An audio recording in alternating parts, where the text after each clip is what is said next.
Hello, hello, hello. I think we're going to do it. I think I caught it in time without the reverb, without the echo. I think we're going to get it in and be silent. I like it. What's up, everybody out there, fellow Westworld riders?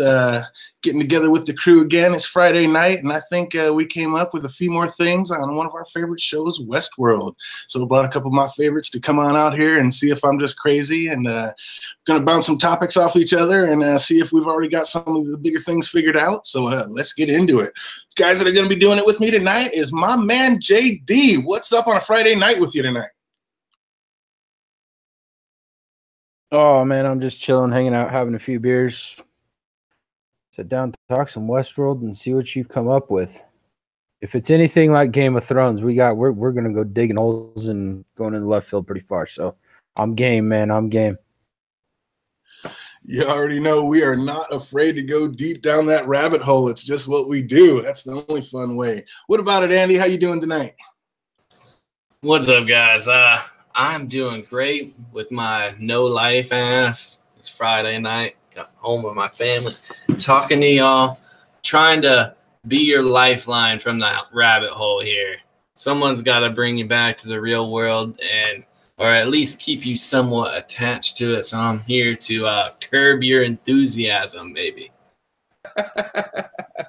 I don't know if this enthusiasm can be curbed, but hey, you never know. There's always a chance that I'm way out there, and there's an even better chance that somebody's come up with it somewhere. There are billions of people in the world, and I would be shocked if this isn't out there. But I went digging again, and I looked through some of the people that I've watch here and there, and some people that I don't usually watch just to see, and I haven't seen it anywhere. And of course, you know me, I don't even know how to use Reddit, so I haven't been able to check that. But maybe somebody can get on there and check that shit out. But we're going to get into it. It's so obvious. I just went back and rewatched season 1. And I mean, it's probably not even, it might not even be that big a deal. It seems like a huge deal to me. But yeah, I just went back and rewatched, and it's just so glaring right in our face. I was like, how does that not a thing? So I think it lends credence to the end game. But first, let's get into as soon as I put this on, everybody kind of started popping off about the one thing. So let's just talk about that first. Andy, who do you think and why do you think that girl was in the beginning scene of Roswell? All right, so I came to the conclusion in my head. I was like I said initially when you asked me, it's possible she's William's daughter. And my other choice was like maybe that she's someone high up in Delos or somewhere that was meant to get that information. She was the person who was supposed to receive the host, Abernathy. But after rewatching it, I realized Abernathy was supposed to get on the train, so that it obviously couldn't be her if she's in Rosworld. So I have to go back to I'm pretty sure that she is William's daughter. 90% sure. My only hesitation in the beginning was I couldn't remember what color hair William's daughter had, but I went back and watched that, and she has brown hair, so she does fit the character. She has suspicion of host, so she didn't want to sleep with a host. She has that kind of no nonsense thing like the Man in Black does in the park. And if that's his daughter, you know, kids inherit that kind of mentality from their parents and like how they handle things in situations like that. Plus, when the guy basically jokes about that, what do you think they're having hosts here pretending to be us? And she was like, yeah, basically she was like, yeah, I wouldn't put it past them. That's like a general possibility. So all those things together lead me to believe I think she's William's daughter. And the other 10% of me, so like I said, 90% William's daughter. The other 10% is tinfoil theory that she's Ford's daughter. Because that would also explain why she would be like, yeah, they definitely would disguise hosts as us, because we know Ford's been doing that a while with Bernard at the very least. and probably some other characters. But the only thing against that is would Ford let his daughter be in the park when he basically lets the host go ape shit? So that's why that's only at 10%. So for me, William's daughter. Nice. I like it. I like it. Just to let everybody know, this has nothing to do with what I was thinking about. I just, got to ease into it. And like I said, when I first put this on and said I want to go live about this is what everybody jumped on. Like all 5 people were like, oh, this, and this. So just figured might as well start with this because this does seem to be the general consensus. And I see that in the chat that we got Chrissy of Old Stones and Red Walrus right there agreeing with you both typing in the same thing. So that definitely looks to be this general consensus. What about you, JD? You pretty much on board with that? It's hard to argue with it. I mean, Andy made a lot of valid points there of how she acts, the way she acts, how she reacts to everything. And we know for a fact that William spent a lot of time in Westworld. That was pretty much his life after he flipped to the Black Cat. After your freaking mom commits suicide, what the fuck are you going to do with her? What are you going to do with her? You're going to find her something to keep her entertained, and you're going to put her in a world where she's going to be entertained and you think she's going to be safe. So she's probably been to every world pretty much. If it is her, she's been to every world inside of it, and she's played every game, and we just happened to catch her when shit went south in Rosworld. I can see it, but there are some hesitations that I have, mainly because I don't know. I kind of like having hesitations because I want to have that surprise factor, but I can see it. There you go. I don't know. You know me, I'm definitely ready to look at some other stuff. So when we started on Monday with our podcast on Monday that we do every Monday between 6 and 9 for everybody that watches this later and wants to tune in for that. I thought because of the smoking mannerisms and the way that it was going, I was kind of thinking that it was Teresa, and this was a long time ago. And I still think that, and I just kind of heard something else today when I was looking up to see if anybody had said anything what I was going to say here in a minute, that somebody else thinks that what if that is not Teresa, but what if that's Teresa's sister, and Teresa's already been threatened by Ford. She already knows. We already know that Teresa's family has visited this place, so who knows how many times they've been there. She could have been there plenty of times, known everything about it. Teresa's already been threatened by Ford, so she's afraid for her life now. So basically, she gets a message out to her sister that says, listen, if I have any freak accidents or anything, weird that happens, like I slip off a rock and die, then that's not an accident, and you need to come here to Westworld and come look into it because I was murdered and it's foul play. And that could be what that little notebook was that she was looking at that had the little insignia on it, because maybe she works for Delos too, or maybe it's just letting her know where it's at. But when she's looking at that notebook, that's something that Teresa had sent her, and Teresa has buried the proof in the park of what's going on. What do you think about that? That seems pretty good. I guess you would have to look through like that. It might be valid to look back over her scenes and see if she had a notebook like that, which she may have. If we go through it and see, there's actually a scene where Bernard's going through a bunch of papers to get rid of all their notes, and maybe there's something in there about that. But what you just said made me think, what if we don't know that she's not a host? Like, maybe that's why she was laughing about it. She could be like, if they're able to, like, with all the information they have on people, shit, she could be a host of her, like basically her host counterpart. I don't know why they would make a young one, but that would be interesting if, they took all her mannerisms and everything they know about her and created a new one. Now that's far off, but I don't think it's that far off because when they killed her, I've always said, everybody's like, who's that host that's being made in that secret room? And I've always said that the three people that were there, it has to be one of them. It has to be Ford, Bernard, or Teresa. Now, we already know that there's extra Bernard, so it certainly could be another Bernard because he wants to make sure he always has a never-ending supply of Bernards. But it very well could have been the younger Teresa because he knows he's going to kill her, and he's already at work making her her host, and that's what that is. That very well could be, I think. Yeah, and that's what maybe she's like a test. She doesn't necessarily have to be.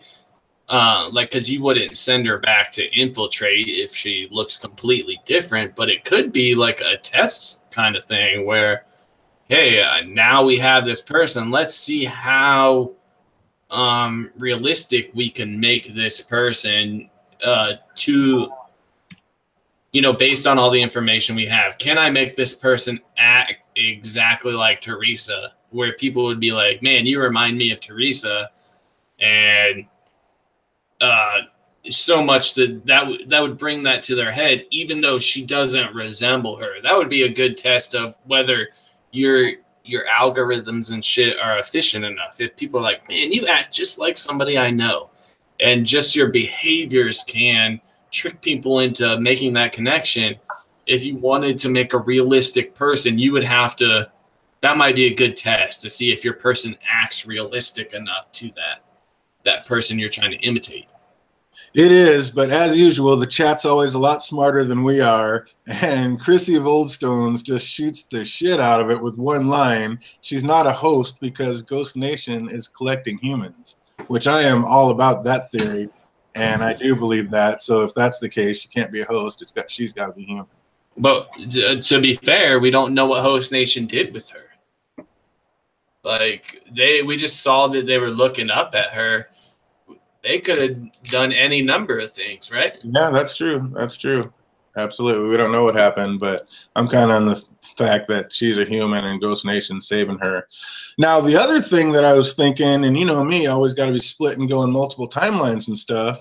What if they just jumped it right in front of us and that was a multiple timeline right there in the first scene? So we saw them do their thing out in the yard, and then they went up and had the fun times in the room, and then it cut scenes, and then we're just assuming it's like the next day that they're out on that safari. But what if this is like, we already know that she has been to this park multiple times. This could have been a total other trip when we're seeing them, and that could have been, a whole other timeline when that happened. And on that note, maybe it wasn't Teresa's sister that we saw, but maybe that's a split timeline, or maybe that was Teresa's sister that we saw, but it was a split timeline. And when we saw her go back, that's actually the mom that's doing that. But no, it has to be the same person that's with it. So yeah, it still could be a split timeline. Like what I was saying a long time ago, or not a long time ago, what I said last Monday on the last thing, remember, I was saying that I don't think it was Arnold that the big event was at 35 years ago. I was saying that what happened at the Raj, I think that's the big event that was going on. That's when all the hosts went crazy. But of course, everybody uses the tiger against me for the timeline thing. But again, there's multiple tigers. We don't know which tiger that was. That could have been a misdirect. But yeah, I think that might have been multiple timelines. It could have been multiple timelines right then. We could have saw them meeting, and then it could have been years later, it could have been years later when they came in and they were on that safari, and that's when the host went crazy, and that's the big event. Am I just crazy out there? And again, this isn't the one I was talking about, but that's just something I was thinking about after the podcast on Monday. It very well could be, like I said, I was basing that it seemed like they knew each other based on how they talked after. Like while they were on the safari, it seemed like they were really chummy. Like, I get it, you slept with somebody, but like that's not immediately your boyfriend where you have all this with, this chemistry with that person. So that very well could be like you're showing them later because they seemed a lot more close as far as personally once they were on the trip rather than when they were talking before it and shit. Here's my the only problem I have with that is she's talking about her it being her last time coming to this place. And he says the same thing of, yeah, I want to get one last hunt at a Bengal tiger. That's the only thing I can see that I have in an argument against your guys' timeline theories is both of them saying this is the last time we're coming. We want one more hunt at a Bengal tiger.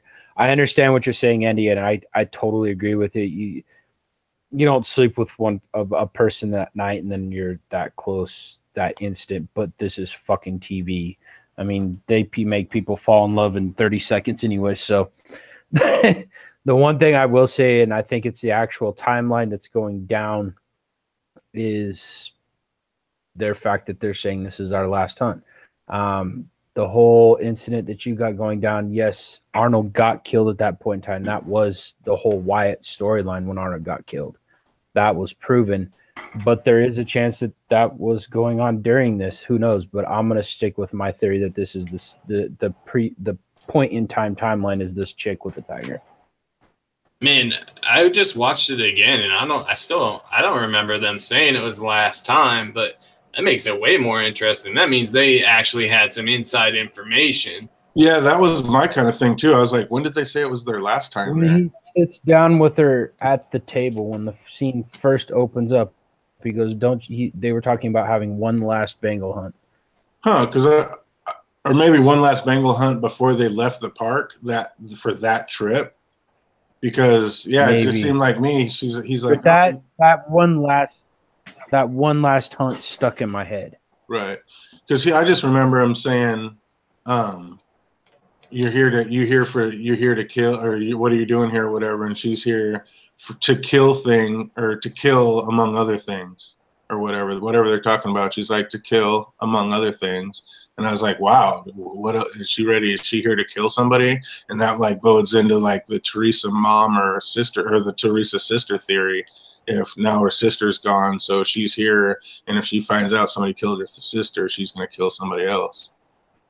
Yeah, that's definitely legit. I wouldn't put them past them for them to make it seem like, oh, we're just doing one last hunt before we leave. So that's like a plausible explanation, but really there's some deeper meaning to it. Like they know what's going on. Is that like right after they said, what are you doing on the edge of the park? Like someone like you out at the edge of the park. So, okay. Like that makes sense. It was that whole confusing scene where like, they don't want us together, blah, blah, blah. That guy keeps trying to get him to go see whoever and all that crap. There was like a lot of shit going on in that one scene, but he was really focused on meeting her. They'd sat down, and I can't remember if it was said before the guy showed up or it was after the guy had showed up. But he's like, he talks to her about being on one last hunt. And it might have been, you might be right. It was like one last hunt for the time that they were there or whatever, but that was stuck in my head.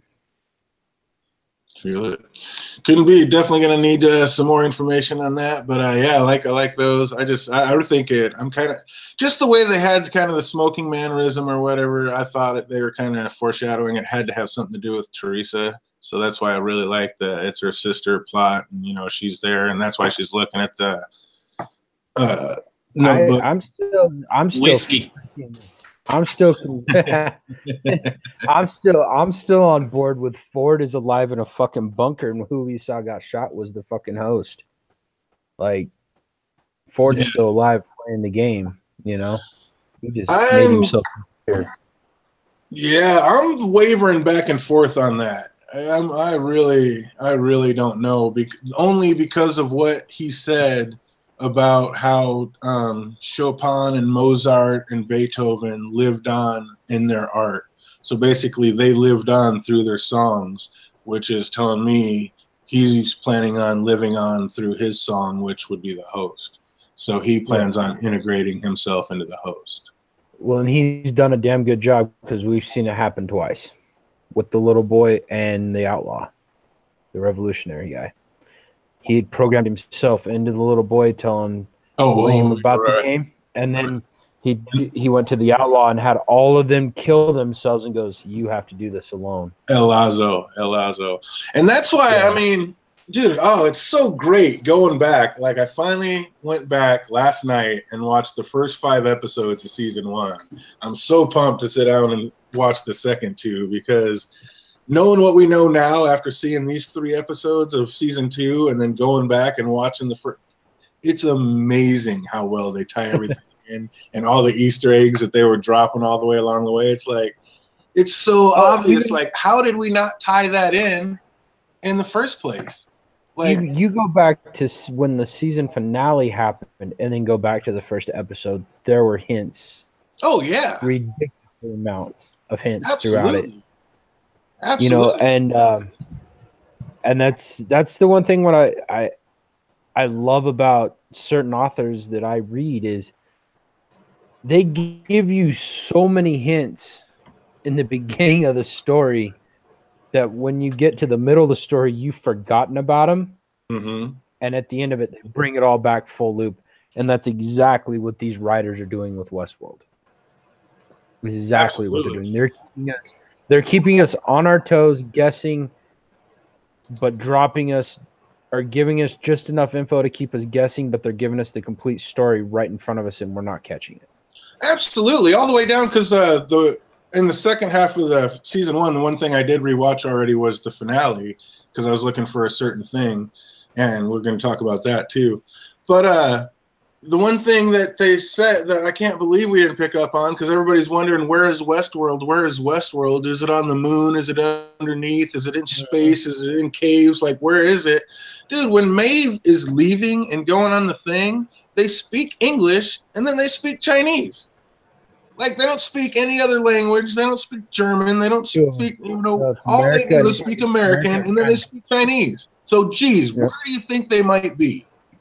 And then, like, the very first episode, they come in, and we see the Chinese special forces there, and they kick him off his island or whatever. And then we know it's in Asia. But it's like, how the hell did we not pick up on that? You know what I mean? Because we were so enthralled with the storyline, we weren't paying attention to those little details. Oh, just blew me away when I saw, like, just the littlest things like that were just coming up left and right and just blowing me away. Like, how did we not get that? How did we not pick up on that? Because we were so enthralled with the storyline, we missed them. That's all there is to it. So how many details? Think about this. If you go back and you watch Game of Thrones season 1, how many details you missed in that first season when you go back and watch it now? I watched that season probably 6 or 7 times, and I still go back and missed a lot of shit.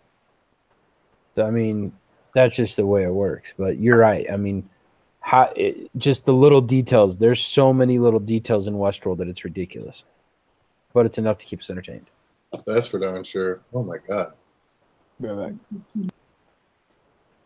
I think it's pretty cool if you look at the I think based on the Delos website and stuff, there was one where they had coordinates of some voice, Elsie, basically saying she was still alive or for someone to come help her, and she gave coordinates. And where the coordinates was actually like an island where China is building. They're making artificial islands as we speak. Like in the real world, they're making these artificial islands, and that's where the coordinates led to, I believe, which was pretty cool. That's sick. That's insanity. So we see, I might as well just get into it. I can't remember what I was gonna say, but so we see that the pitcher in the season 1, the pitcher drives Peter Abernathy crazy, right? And so it's pretty much drives him mad. And what we've seen is that in season 2 is that Peter Abernathy is sick, and a lot of us believe that kind of the end game here is uploading the conscious of humans into host, right? So we kind of heard that, I've been hearing, that's kind of a running theory that Peter Abernathy is James Delos, basically. That's uploaded into him. And I am 100% that that's exactly the fact. Just like I'm 100% that I can't believe I haven't heard anywhere. Dolores is Juliet. That's like my big bomb that I was like, how the fuck have we not figured this out before? Like, how have I not heard this anywhere out there? And I'm like, what, dude? I'd bet every dollar I have. I am 1,000% Dolores is Juliet. So basically, that's why the pitcher freaks out Peter. That's why the pitcher freaks out Peter Abernathy, because he's James Delos and he's had his conscience uploaded into Peter Abernathy. He sees the picture that falls out of Logan's jacket of his daughter, and it snaps his code because he's basically trapped in this robot and he's fighting to get a free conscience, but it's not. And we're going to go into this. But I think, I mean, I guess we can start anywhere, but I think basically Endgame is Ford didn't want to lose his backing. He already knew we had to get the Delos money. Woo, that scared me. We had to get the Delos money to keep the park because the park was hemorrhaging money and they were losing it. We see in season 1 that Logan doesn't even know Arnold. He heard about the incident, what happened, and that the guy killed himself or whatever, but he doesn't know anything, and he doesn't even know Arnold's name. So that's kind of odd in the first place. But we know that Peter Abernathy gets sick. So I think basically they weren't there yet, because what it's going to boil down to, Endgame, is that none of these hosts are awake.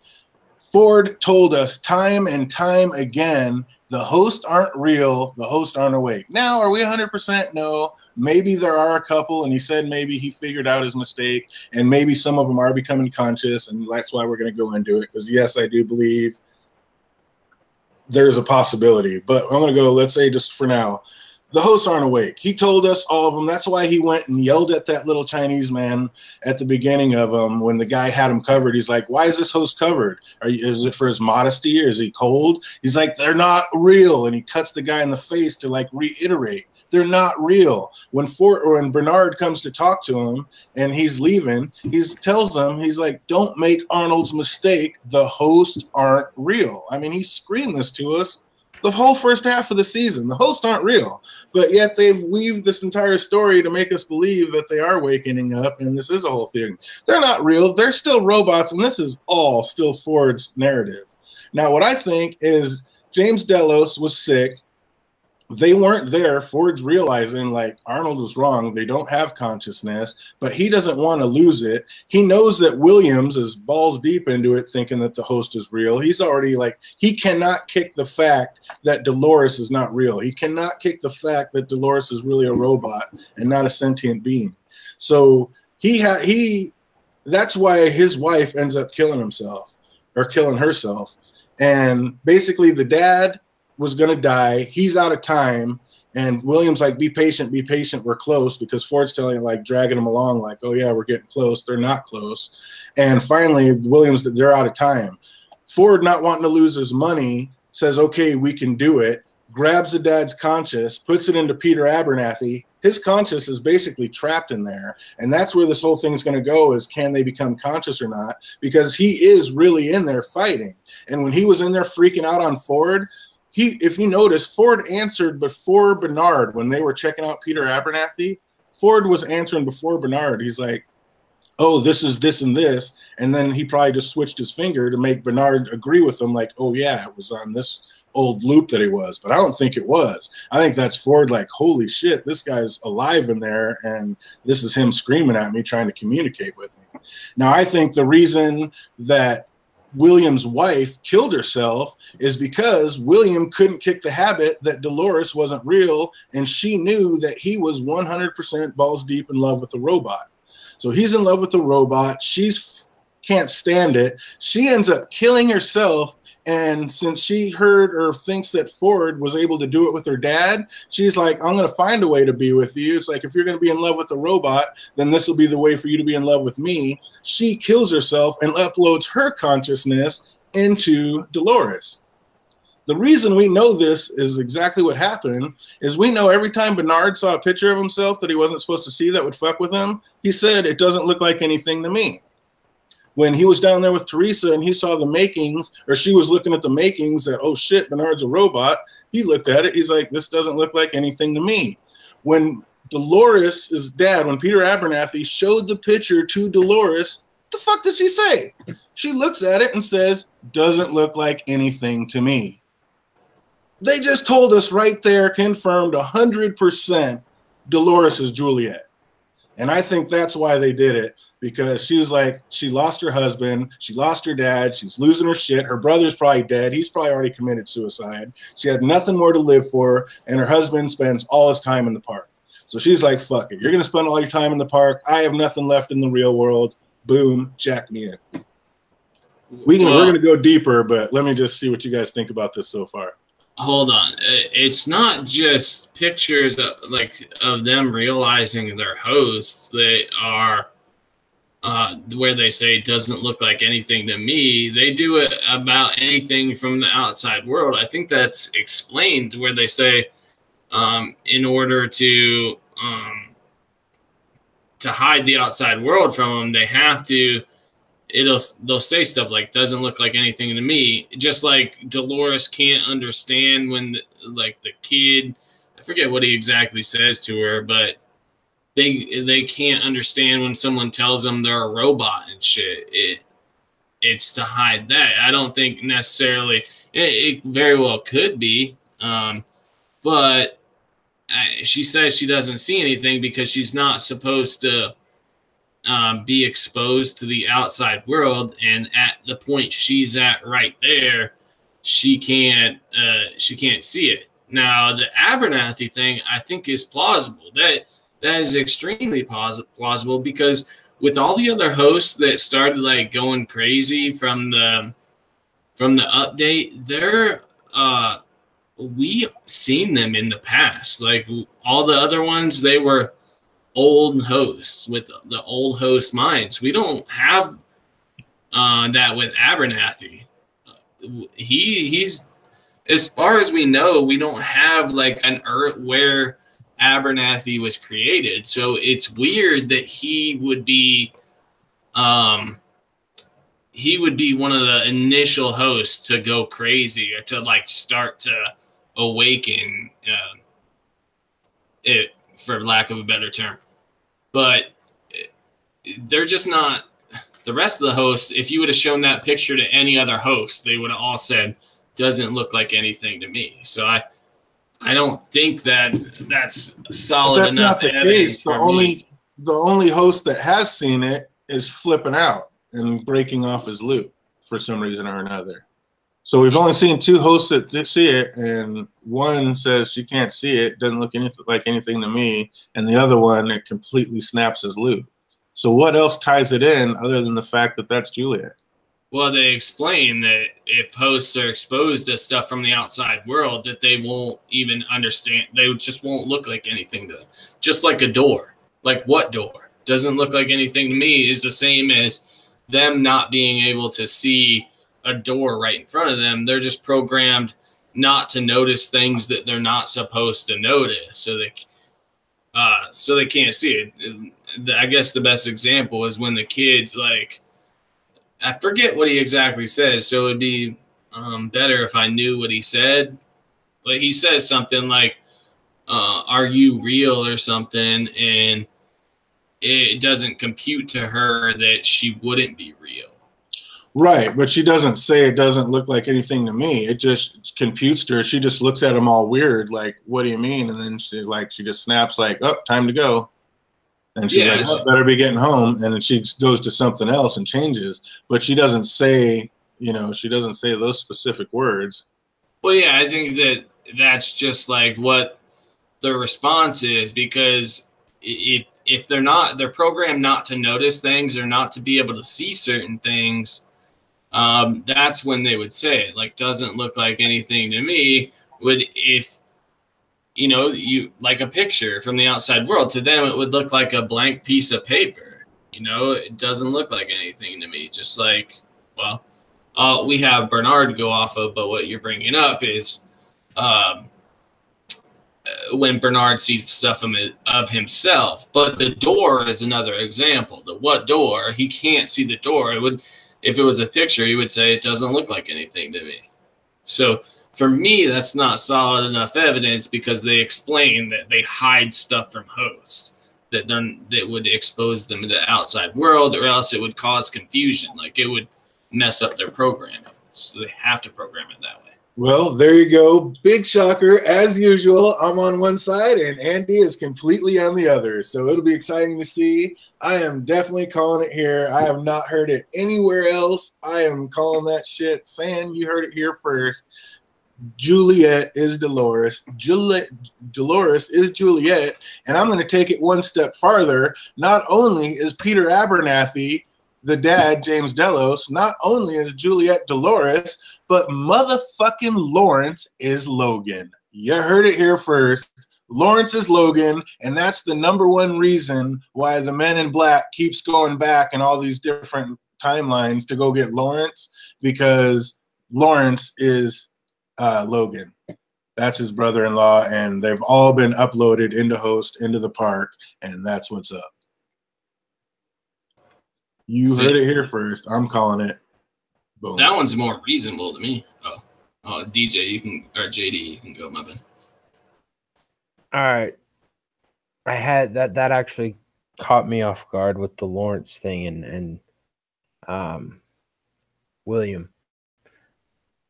The problem I have with that is how the whole event with them rolled. If Logan's actual mindset and how he acts, his personality, everything was uploaded into Lawrence, Lawrence would have an issue with the Man in Black. Logan had an issue with William the whole time. Lawrence doesn't have an issue with the Man in Black. I thought it was a cool little nod when he was hanging upside down, when the Pardue brothers had him upside down, and they're like, "Is this a friend of yours?" And he said something like, "Hard to tell from this perspective." I think that was a little nod to that. I can see it, but I don't. There was too much tension between William and Logan the whole first season for that to work with me. I think if Logan's actual personality, consciousness was uploaded into Lawrence, I think there'd be a little more hesitation with Lawrence coming towards the Man in Black. I don't think he'd to go with him at all. The Dolores thing, possible. Abernathy, why he snapped, I don't know. I don't even remember the picture. It's been so long since I've watched season 1. Like I said, I think he was dying and they were wanting to be uploaded into the Host. I think Ford wasn't there, but he couldn't afford to lose his backing, so he told them that they were there, and basically he uploaded all these people in the Host, and that was like another reason when Dolores looked at him, is like, "Are we friends?" And he's like, "No, Dolores, I wouldn't say that. I wouldn't say that at all." Because basically he knows he's trapped all these people's self-consciousness into these Hosts, and they're in there. And I think that's why Peter Abernathy, he's like, what I will do to you will be the tears of this world with most mechanical hands. And like, that's basically him saying, "Listen, motherfucker, I'm still in here, and with this robot body, I'm about to fuck you up for what you did to me and my family." Like the Abernathy one, that's legit, because you could legitimately piece that together to where not even Ford doing it. If they were close to that technology, if Ford was looking into it, and Delos is the main one investing in it, they would have to have like briefings where they would see the technology and where it's going. And with William's obsession with the park, he would keep a close eye on that. And if he starts to learn that this could be close to possible, then if his father-in-law were to cross him, we can see there's some animosity there just in that one scene where his father-in-law is basically mad at him. He feels like William's just trying to take over his business, which he is. Now, if he tries to halt that, like basically threaten that he would give it to Logan or something like that, I wouldn't put it past William to actually do that, to put him in a host and like he would still have his personality and stuff, but reprogram him into a different thing. And with the Man in Black being whatever Logan said about his kind of humor, basically it's like what he said meant it's like an artsy kind of humor, or poetic kind of humor, is if he felt like his father-in-law was trying to stop him or disrespect him in that way, by putting him in an Abernathy, he could be like, well, I'm still in love with your daughter, that kind of thing. Like, either way, I have your daughter, and that would be kind of poetic in a weird way. So the Abernathy one I can see, like that legitimately could be, because then William gets the company and he gets to torment his father-in-law for the rest of his life. But another thing about what you said about the Dolores thing is she's mad that William's constantly going to the park. At this point, we know that Man in Black said, I haven't been here in years, right? So he only went back into the park as a result of the suicide. So, well, do we know the exact time of when the suicide happened? Well, I think what he said was, I haven't been here in years. We see that it's an old Man in Black when he goes and kills Maeve's daughter. So, and he did that as a result of his own daughter saying that he was a monster, and that Juliet knew that, and she could see the real him, and he wanted to see if he really was a monster, if he could do something terrible. So he went into the park. Now maybe it's just Maeve's programming that she can see William as the Man in Black. She knows that they're the same person. So in her mind, it's not young William that does it, but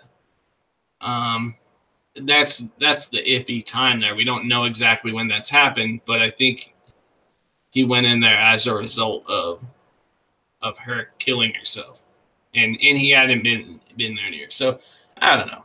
You could be right about the timing, but I seriously don't believe that. There is a less than 1% chance that I believe that's happening.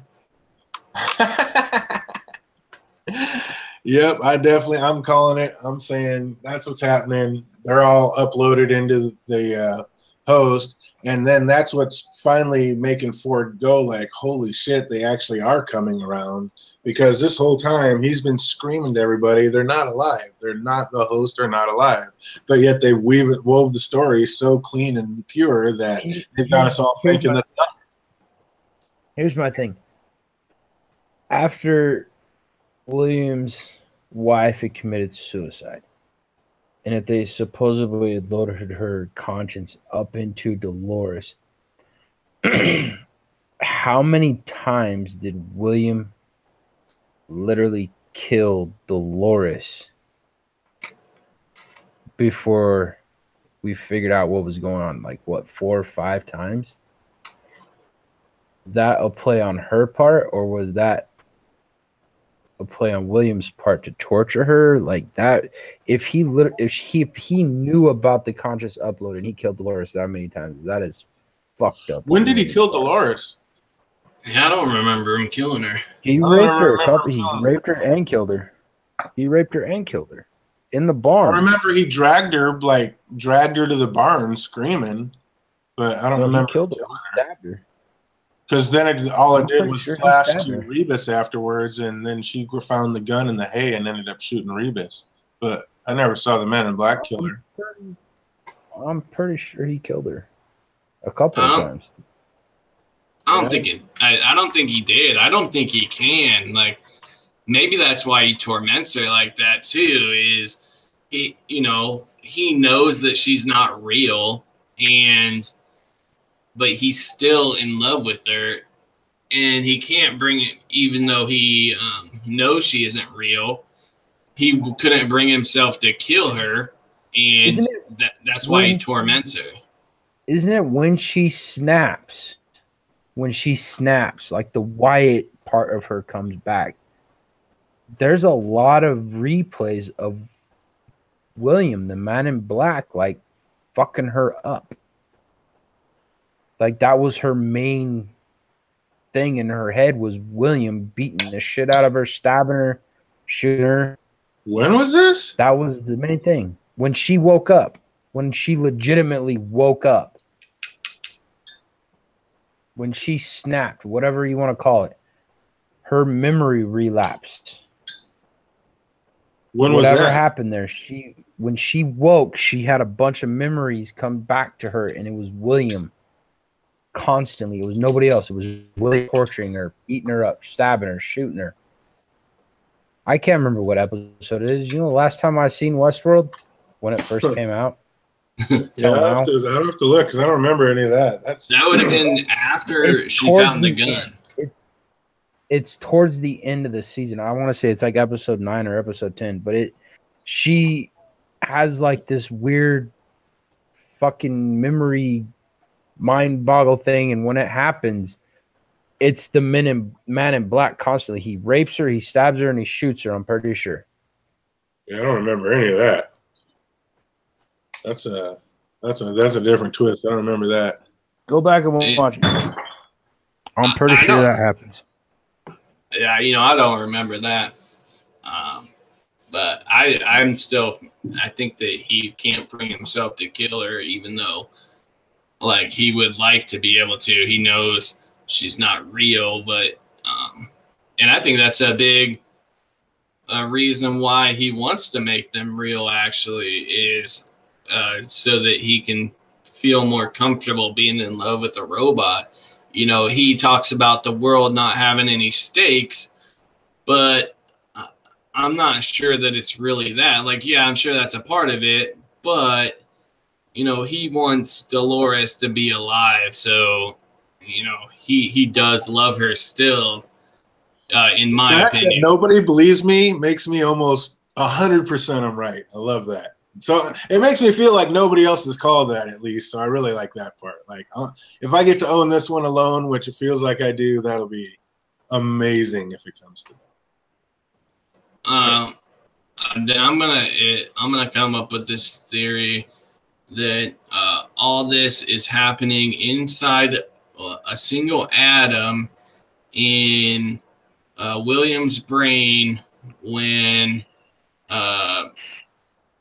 Julia is breaking up with him and he's seeing all the possibilities that could have happened. That's my new theory. It doesn't make sense. Exactly. Your face right now is how I feel about your theory about Dolores being Juliet. You're like, what? Oh, that's awesome. No, wait, that doesn't seem credible to you? The man in black's sick. He's out of time. He needs to be uploaded, Ford said. I mean, that's what they're working for. But really, he already knew it was an impossible task, but he can lose the money. So finally, they're going to lose the money. It's a now or never thing. So Ford's like, okay, we can do it. He grabs the memories of the James Delos and uploads them into Peter Abernathy. The wife freaks out because her husband's like, she's lost everything. Her dad, her brother, her husband, everybody's gone. Her husband is in love with a robot in the park that he's always in. He never leaves. So she basically flips out. She kills herself and uploads her consciousness into Dolores. Now that makes the man in black sick that he was so in love with a robot and lost in robot world that his wife ended up killing herself. And now he finds out the truth that this isn't real. Ford just didn't want to lose the money. So basically the man in black buys him out, and now he owns all the shares. Like, he's the majority owner. But he didn't go back to the park because he was so disgusted that because of what he was doing, his wife freaking killed herself and did this and uploaded herself into like the woman he was in love with. So now the whole reason for him going was being in love with Dolores, but it's not really Dolores. It's his dead wife that killed herself because of what he was doing. So basically now he doesn't go to the park anymore, but now he's come back to the park. And what he says in season 1, when him and Lawrence are going, he's like, I don't plan on leaving this time. So he's not just there visiting the park for like a romp, for like a big remembrance. He tells Lawrence, I'm not leaving this time. He plans on either dying here. Well, he plans on dying here one way or the other, but he's either planning on dying here, or my next call is, I mean, you got to go with all the main characters, right? So since who do we know that's in love with freaking Dolores in our story? Teddy. So basically he is coming to die here and get himself uploaded into Teddy. So you'll have Peter Abernathy as James Delos, Juliet is Dolores, Lawrence is Logan, and Teddy will be William. You heard it here first, folks. I think the Lawrence being Logan is more plausible than Juliet being Dolores. Like, that's just one that I can't wrap my head around. I feel like there would have been more hints to it than her saying doesn't look anything like anything to me, especially like with how they drop hints and stuff. That just seems like they explained how it works, how they keep the host from going crazy by seeing something from the outside world, because they believe they're in the Old West, and if they saw giant cities, it would kind of break their brain. So they're programmed not to see stuff and to say it doesn't look like anything to me, because you know that somebody would have brought a picture in and been like, hey, look at this, you're a robot, look at what the real world looks like, and they would just doesn't look like anything to me. And that's the whole joke at the end too, where the guy's like, can't you see we're gonna do better, or can't you see we're sorry? And she's like, doesn't look like anything to me. Yeah, that is one time she said that was weird, but that's just basically her not being her switching back and forth to Wyatt, and Wyatt just killing people. I think that bodes back to she's not awake, she's just on a loop basically doing what Ford says, and that's why she asked the lady, she's like, you know, what do you want to live for? What's your main purpose? And then she goes, I don't want to die. And she's like, survival. So now that's Dolores adapting, like, survival is where I need to go. That needs to be my main thing. I think that was the biggest deal off of that. Chrissy Oldstone says, but Dolores only has one memory of William outside the park, and that is the retirement party for James Delos. Wouldn't she have memories of living her life with him if Julia was in her? And I was getting ready to type in, not if her conscious is locked up and it's not accessing with the host, because the hosts are still just robots. And basically, yeah, she hasn't broken through to her consciousness yet to access those memories, I would guess, per se. Go ahead. I like the idea of the host not being awake more and more, because that makes Ford's character way more complex. He's not the one that created the host, really. It was Arnold that did that. But what Ford's contribution to it was creating his story. So making the host more realistic, he basically how he was able to plan stuff out. We saw him early in the season. He had the host surrounding Escalante at the beginning of the season. So he had that planned out from the beginning. So he knew how everything was going to work out up until that point. Even the people, like the regular people, how they act. And he's always a step ahead of the Man in Black. The Man in Black is making his own decisions, but Ford is able to keep a step ahead of him, knowing that where he's going to go from this point. And based on how he treats the hosts at the beginning about how they're not real, it does speak to that he's just more of a godly character, where people think they're acting on their own will, based on their own free will, but Ford is such a good storyteller, and he knows people so intricately that he is able to predict what someone else is going to do before they even know that that option's available to them. And absolutely, that was the whole point of William buying, or Delos buying the park, was because of that. You know, people lie. You know, you want your information and advertising and what people want, but people lie. They don't even know what they want. But now, you know, they're not telling you what they want. You're witnessing exactly what it is. So in a sense, Ford knows the Man in Black better than the Man in Black knows himself. And just what his end game would be, the hard thing to predict or to know. Like, maybe we find out at the end what his plan was all along, and that just how much of a godly, it just makes him a way deep and, you know, crazy overpowered character in a way that he is able to predict stuff so well. And it would be so cool that even if he had this planned from the beginning, even after he died, like everything, it went exactly how he thought it would. And we see these situations like he's dead. He plays no part in it anymore. He can't change anything because he's already dead. But still, people are playing exactly how he thought they would. That would be a really cool. I think if he could create enough chaos, he could easily make a storyline work out. Look what he has William playing. He has William literally playing a game that he has designed for William.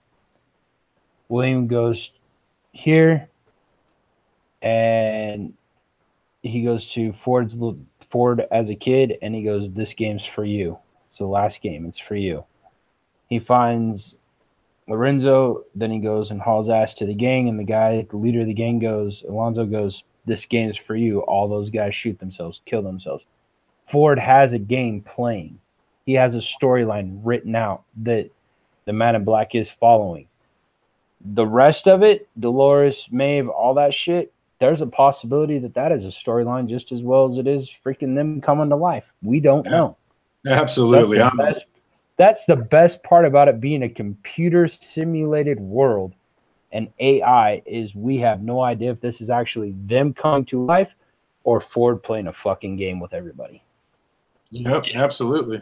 You got Chrissy of Oldstones in the chat says Ford put the mom and child in the train to make it seem like Maeve made the decision to find her daughter. LOL sounds like tinfoil, but it's possible. Not only is it possible, that's exactly what happened. He totally did that. And not only was there a mom and daughter on the train, but if you look in the background when Maeve is walking to the train, it's a picture of her and her daughter in the homestead going through. The whole background picture is just her and her daughter walking. So that whole thing was putting her mind all the way down. That was not her making a conscious decision. This is all Ford's narrative. All of it. And maybe it's just like she was making a conscious decision, but with all the things around her, he's still able to manipulate people. Like, if we're assuming that she is, you know, alive and can make decisions at that point, that just shows how good Ford is at manipulating people and showing that he could do that to people in the real world. If you assume she's alive, like, he can manipulate the Man in Black to doing whatever he wants, all the board members. And if he can do it to the Man in Black, I think that he could do it to basically anybody, because he's more of your rogue character than anybody else. He's only interested in what he wants, and he basically says, "I just want this place to have real stakes." And if the average person would see that and then assume that he got what he wanted, and you wouldn't be able to predict what he's going to do from this point. But Ford is able to.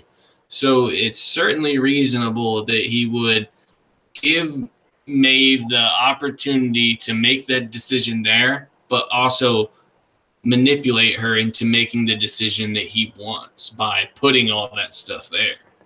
Right. But either way, he's still the one pulling the strings. Like, nobody's making any conscious decisions. This is him, whether it's like subconsciously with showing the pictures in your back and putting moms with their daughters right in front of you or whatnot. Yeah. But it's all still Ford pulling strings. There's points in times where it seems like Dolores or Maeve could be woke and they're doing their own thing, but at the same time, it's really hard for me to say, no, this is a game that Ford's playing with everybody.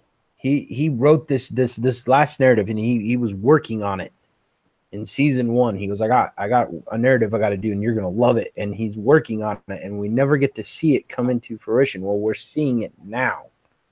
This is the narrative. He has got the robots probably planned out for the next 20 years, and nobody knows it. I believe it. That's what I think.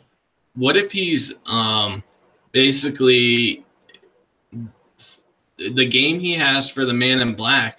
What if he's just basically showing him that you are no different than the hosts? Like, you are just programmed the same way, and I can predict your actions just as well as I can predict yours. So you're not better than them. Or if he's trying to get whatever this weapon is, he knew when everything went south, whatever he was trying to do, when Dolores went off, he knew the Man in Black would be headed to that situation. He'd be headed to the weapon, and he knew he needed an army to get there.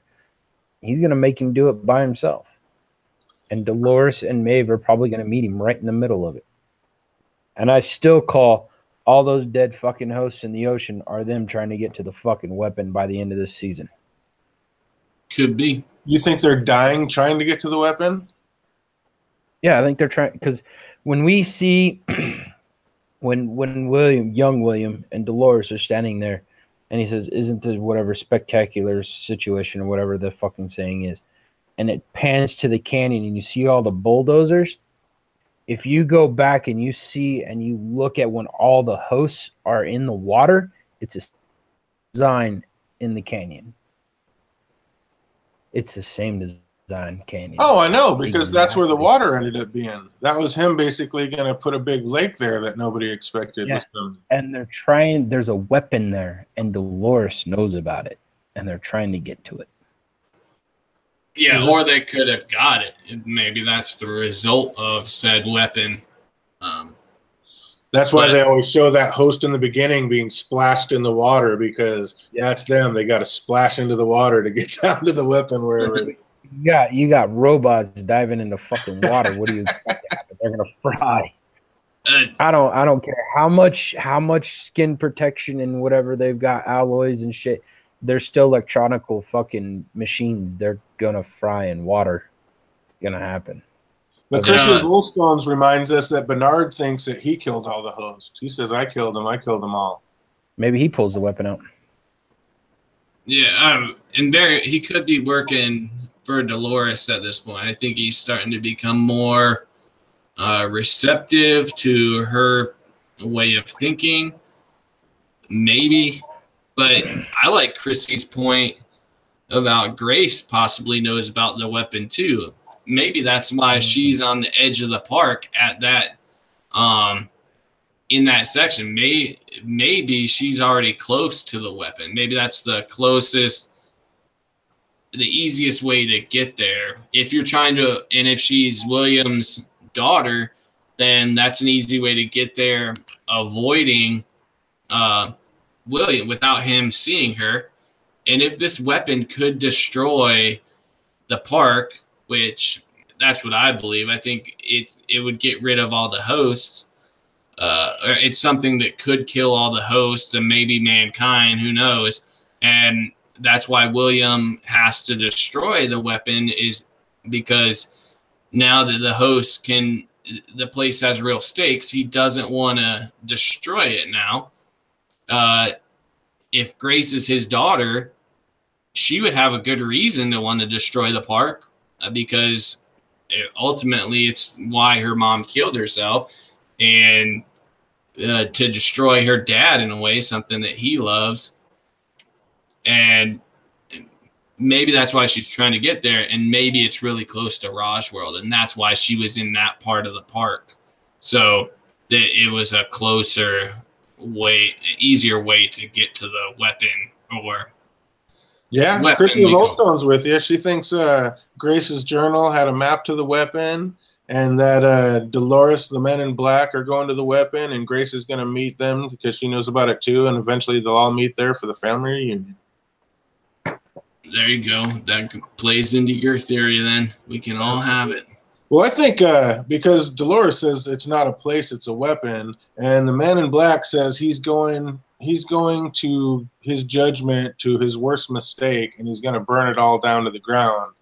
I think maybe he's going for his judgment all the same. His judgment is going to be if his host is awake enough or whatever, and he's going to upload his subconscious into Teddy, like I thought.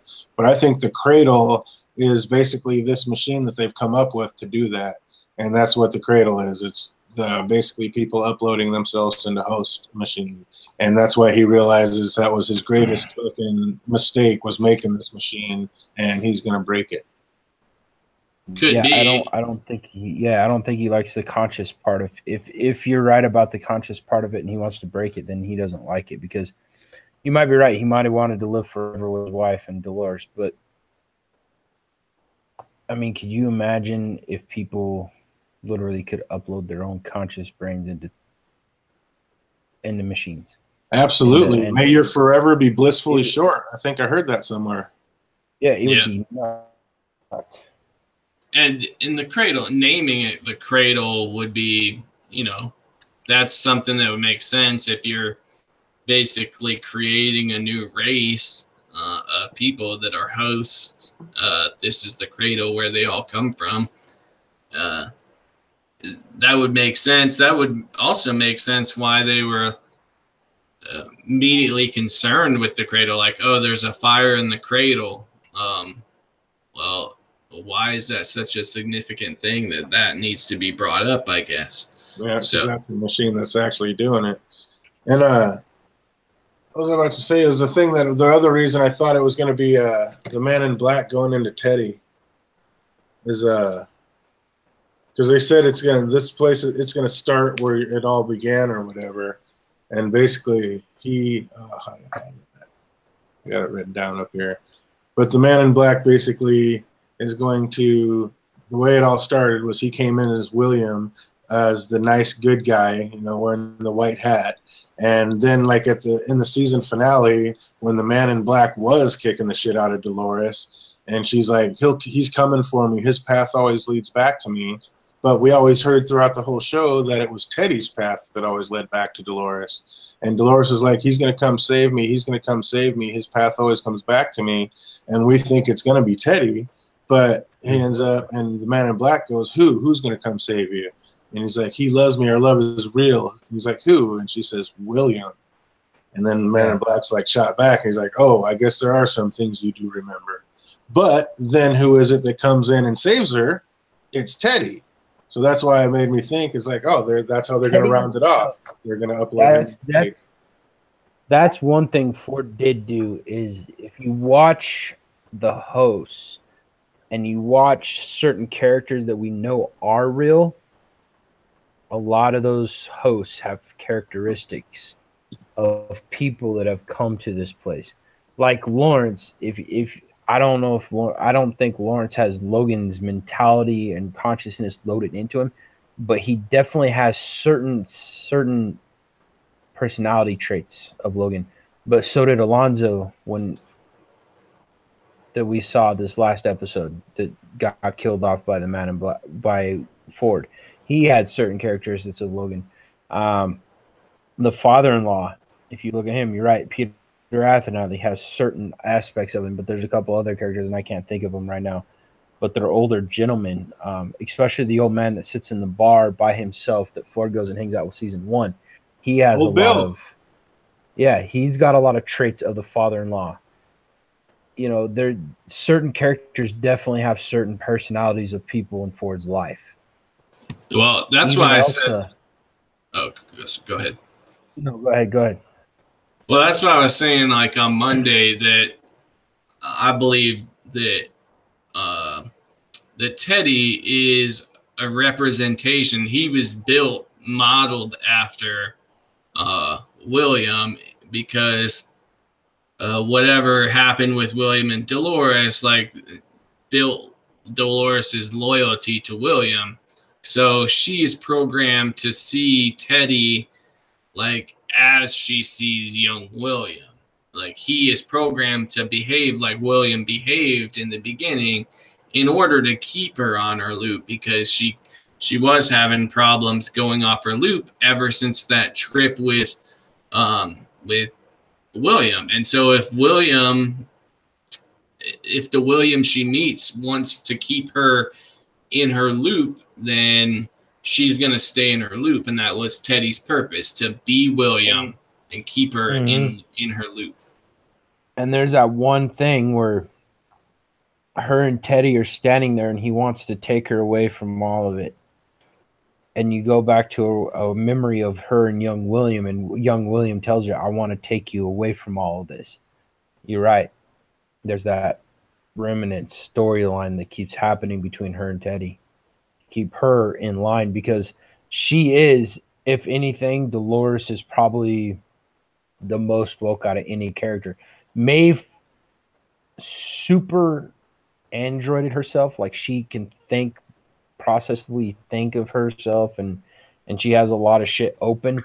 But Dolores is the only one that's actually ever unlocked herself. And that's, to a point, kind of a freaky thing, and that's why she snapped and killed Arnold and everybody else that she killed on that day. But did she do that on her own, or is that just something Arnold ended up programming her to do? He said, I need you to help me with something. That was just Arnold telling her to do it. I think Arnold was hoping he pushed her enough to do it, and it worked.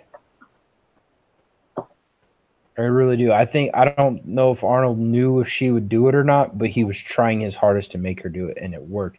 And in the process of that happening, he was hoping the freaking park would get shut down, but Ford had enough power over the host at that point in time, he could shut the host down, wipe their memory, and start everything over from scratch. And that's why it worked out that we still have Westworld. But I still think that it was just Arnold telling Dolores to do that. Like, and that's why Ford tells Bernard later, he's like, don't make the same mistake that Arnold made.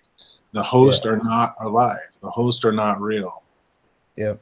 So it's like, I think that's him telling him that. And that's his voice command, because we know that Ford can command, he can command hosts to do certain things with certain verbal commands. We saw him do it with Teddy when, go ahead. I was going to say easy. I mean, you can watch a whole town get shut down when Ford shows up, or anybody shows up. Right. Or when he was sitting there with Teresa and he just pointed his finger and everybody just froze on the whole plantation, basically, at that thing. Mm-hmm. I mean, he can stop everything, which brings me back to, doesn't Ford just have to be a host? I mean, they never confirmed or did anything like that. I think Ford may have been a host the whole time. Like, he may have already been done, and basically him and Bernard are just working on each other back and forth, because he says that humans have gone as far as they can go. It's going to have to live on through computers. The computers or the hosts are the only things that are going to be able to evolve. Mankind has gone as far as we can. So basically, and then that's when he's talking about how, Chopin and Mozart live on through their songs. So basically, he's living on through his song. I think he's already a host. How else can he just flash and change people's minds, and he puts things into freaking Bernard's and other host minds, and like makes them switch like on a dime without doing anything or touching them? He can bring rattlesnakes into freaking just out of nowhere in thin air. I mean, this guy can do everything with just a flick of a finger. I don't think that's just like a robotic putting his finger. I think he is the robot. Remember, I said that last season. I'm like, it never got explained. I always thought it was weird how he could control the host with like no effort. He didn't have to use the commands that everybody else did. He didn't have to use a laptop. He could just make the host do whatever he wanted with basically by doing nothing. And I was like, does he have like an implant in his head, or like what is going on? Because sometimes it's like he doesn't do anything at all, and basically the host do whatever he wants him to do. Absolutely. I always thought that was weird. I just had a thought. Hold on, we got OTDA that just made the chat. What's good, brother? Good to see you. We got Chrissy Oldstone saying no, he wasn't a host. We see his rotted corpse with maggots. To that, I say in here we are in charge of every blade of grass. There's nothing we can't do, and here we are gods. So I think it'd be very easy for him to put a very live-looking corpse. And, I mean, maggots could go. I mean, if they're at the point where they're putting real skin on these things and using real muscle tissue, then there might be real maggots because that might start decomposing and maggots might hit it. That still does not mean that that wasn't a host, and I'm more and more believing that it was. I'm sorry. Go ahead, Andy. Bananas. I agree with that. Like I said before, the hosts are made from flesh and blood. Ford says that last season that, you know, it used to be that the hosts were wires and metal pieces or whatever, but now they're flesh and blood just like us. He says something like that. So, and he says it in a way that he doesn't like it. He preferred them when they were all mechanical.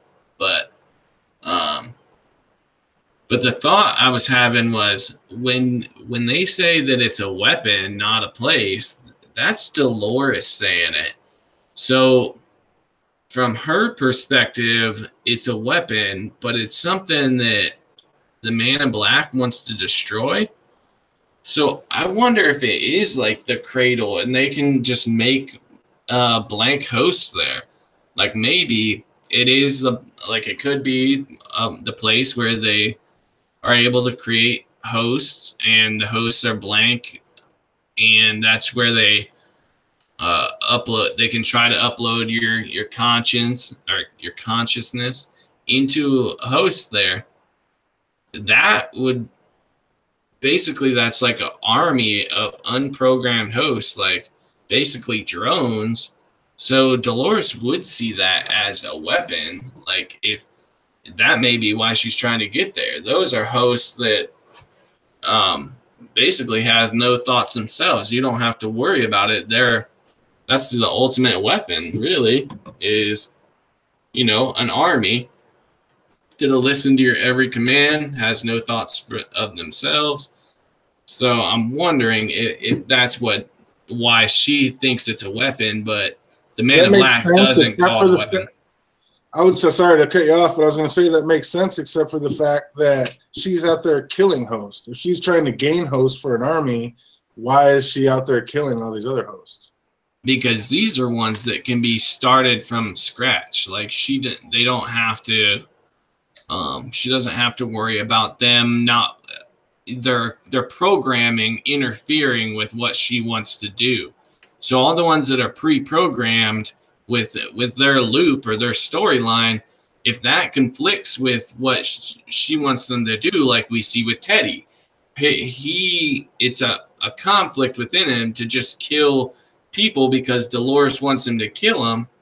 So that's a weakness. But if you just have blank hosts that were going to be programmed to have humans in their head, maybe Dolores sees it as she could have like an army of herself, or. But it's like she's already got the Confederados doing what she wants, so it's like she can already tell them to do what they want. And she's doing it, and they're already firing on humans. They wiped the Confederados out.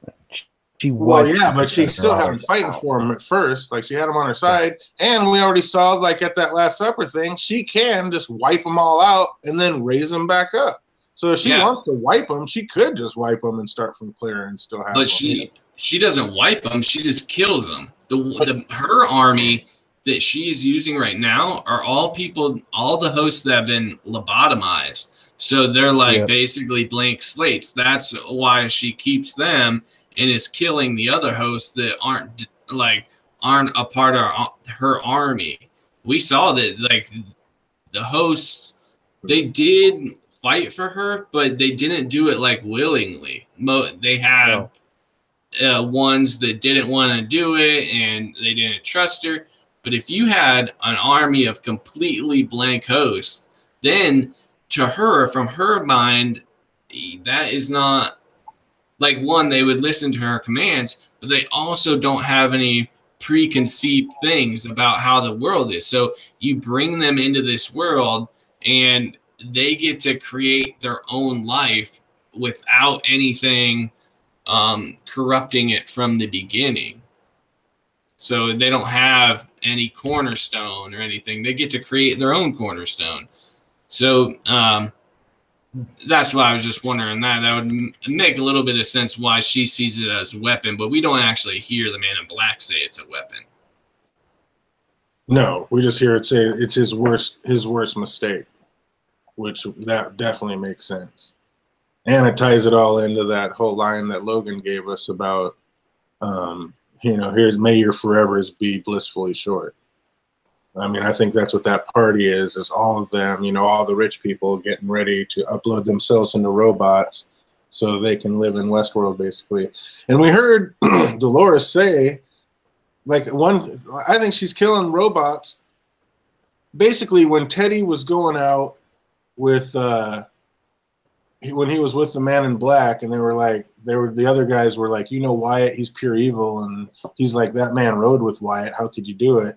And he's like, yeah, Wyatt was my friend. And he's like, he went out on the outskirts to kill the natives and came back with some pretty strange stories about how this world wasn't for them. And it's not for the newcomers either. It's for something that hasn't come.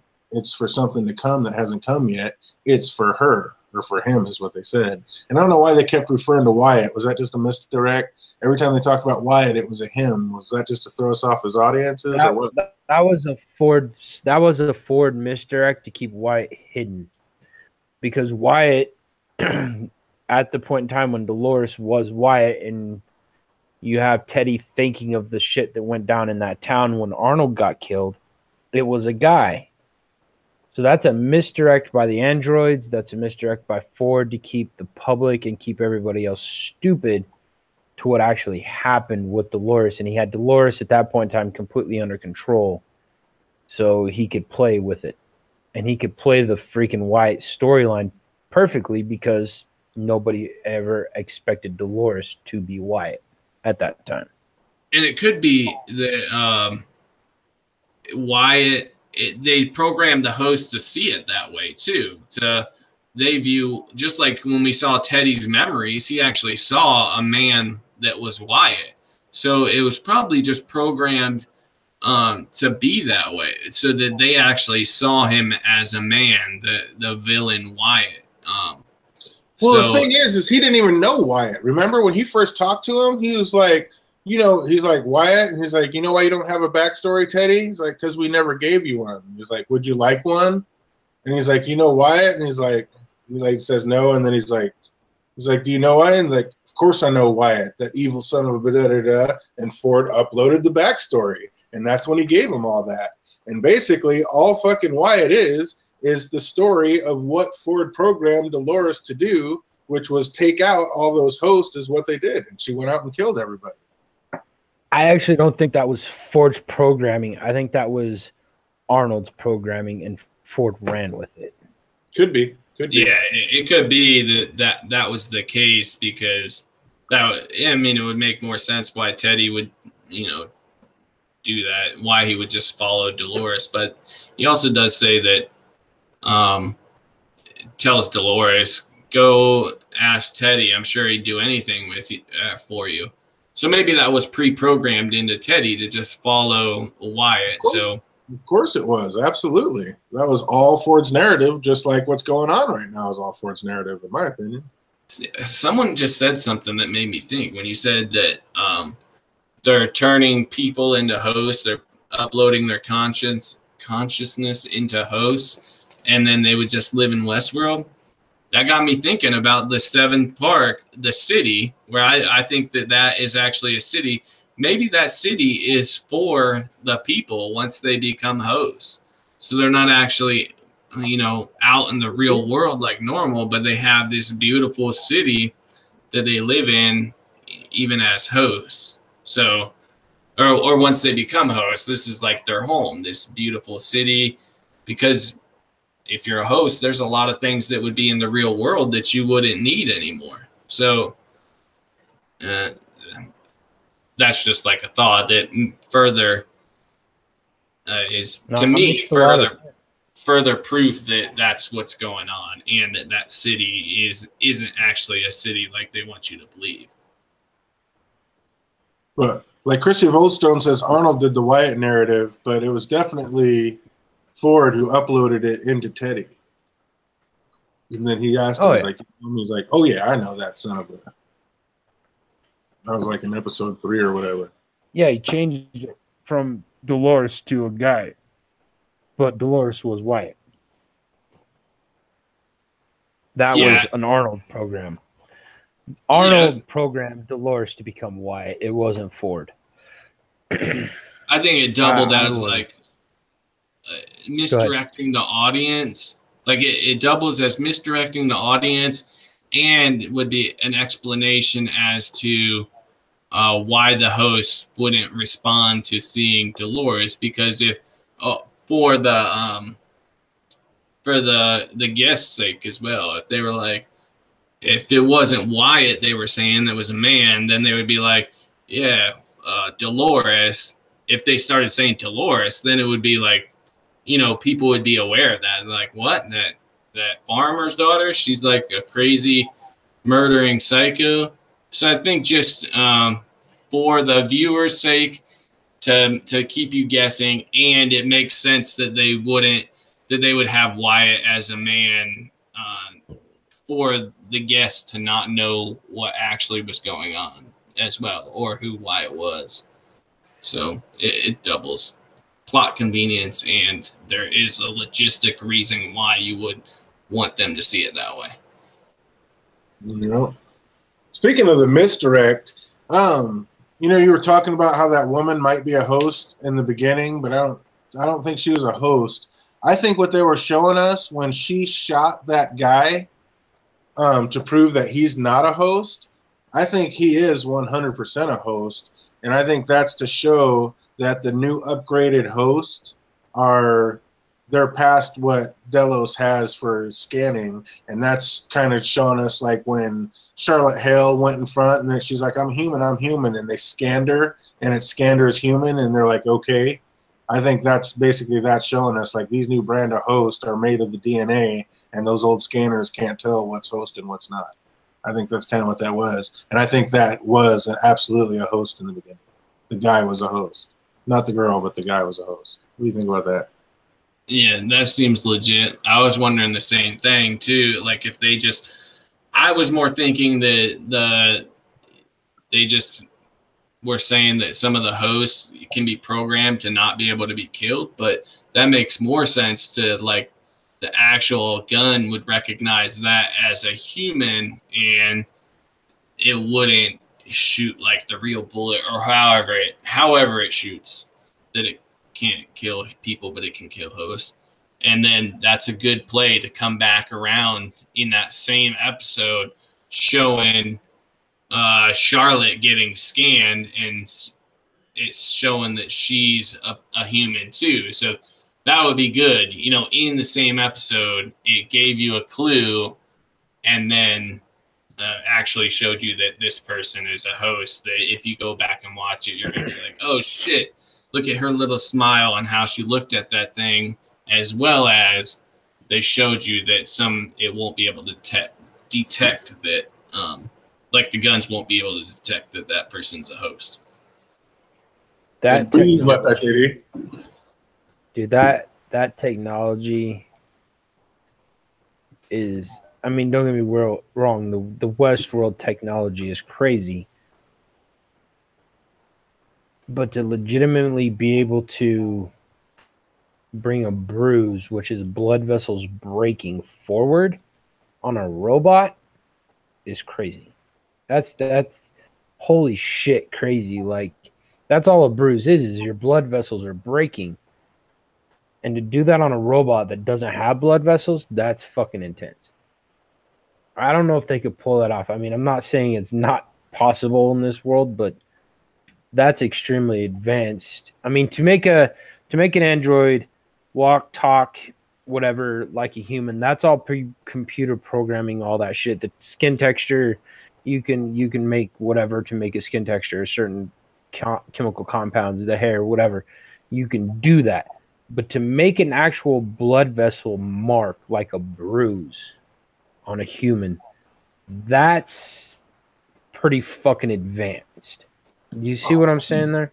Yeah, we know. Yeah, you have to go with my thing where Ford talks about that they are, flesh and blood like us now. They're not mechanical anymore. They are like, they have bodies made of flesh and blood, which the way I see it is that those are like stem cells, and they are actually growing, human body, like an actual human body. They have blood and muscles, and you can't tell them apart from, like, unless like you have the scanners, because otherwise, if they didn't have that, there would be easier ways to tell if someone's a host or not. So I think that their bodies are flesh and blood, and they respond the same way ours do. And that's why the guns, it's the gun that actually recognizes that you're pointed at a human or if you're pointed at a host, and that decides like the shot that is, or the bullet that comes out. So the bruise would happen because they are flesh and blood created from the stem cells, the stem cell bath or whatever that they go in. Yeah, I think that was Ford testing basically his new and improved host at the Raj, and basically him and Charlotte, that guy and Charlotte are both hosts. And Ford says it's our job to know our guests, so Ford was ready for all that and basically had the perfect guy to go in and get that girl and grab her DNA for whatever reason or whatever's going on. Dolores had all the Confederates killed because she needs those bodies. Why does she need those bodies? She told the lieutenant, she's like, I told you I needed your men. But basically all she did was have them slaughtered. So why did she need her men? It was a distraction. A distraction for what? To get her father out. She didn't want to lose her father. It was a distraction to get her father out. Once, if you notice and you watch her in that last episode, when she gets her father, her whole attitude completely changes. And the only thing she is focused on is making sure her father is okay and they can get him to safety. She don't give a shit about the rest of the hosts. Hell, Teddy and the rest of them could have died. That's why she was so mad when she sent Teddy to go kill that guy and Teddy didn't kill it. And she looked at Teddy like, you dumb son of a bitch. I gave you an order and now you're fucked. That look, like most women give guys on a daily basis. Yeah. Her only mission at that point in time was to keep her father safe because she knows what he is capable of. She knows he is the end game. He is it. If you unplug him, game over. Well, everybody's saying he wants a head start, but they didn't go anywhere. They're all still there at the Forlorn. Like it was a distraction. All she wanted to do was keep her father safe, and that's what it took was bodies. Is she? So you think it's her want? But she didn't do it. She was mad that Charlotte stole her dad. Like she didn't keep him safe. Charlotte came in and took her dad. Yeah, but she didn't know that was happening at the time. But there's a couple reasons that it could, like she didn't know that they were having a covert mission in the back where people were coming in the back. But it makes sense like why she wouldn't halt it and bring everybody to go if she saw them leaving with their dad. But maybe she needed the bodies, like, if the hosts are blank, that, like, I'm assuming that she's going to the area where they're creating the blank host, like the drone host.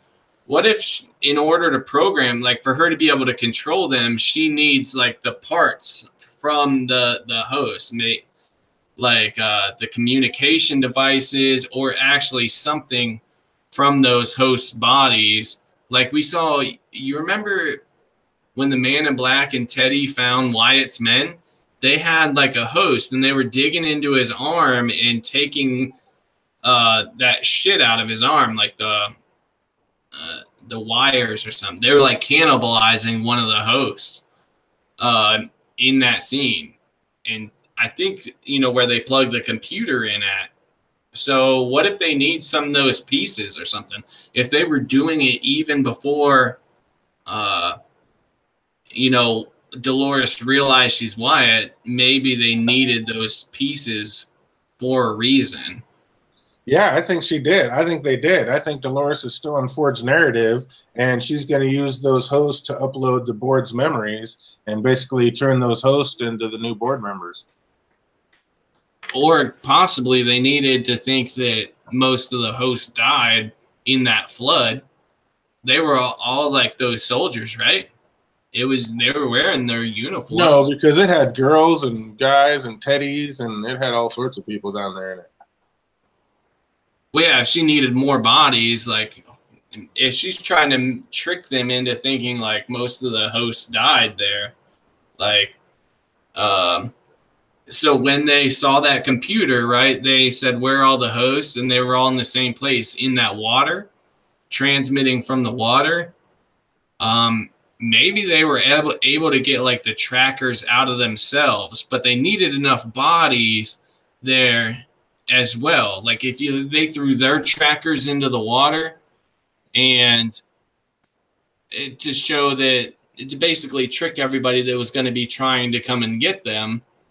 And you do need enough people actually, or hosts in that water, to make them think that all of them are there. Does that make sense? Yeah. Like, yeah, trying to do a misdirect and like, oh, everybody's dead, but they're not. They're just, these are the extra hosts. But it seems like they would. I don't know. It seems like they'd be able to detect what was really going on there. But who knows? Well, if you've got, like you said, a ton of Bernards in storage, why wouldn't you have a ton of Teddies and a ton of Doloreses and a ton of Mays? Well, because they need Bernard. Bernard can't go missing. He's too important to the company. He's the one person that nobody in the company realizes is a host. So you can't have him go missing, or if something happens. Do you remember the scene when the chick's walking down all the hosts?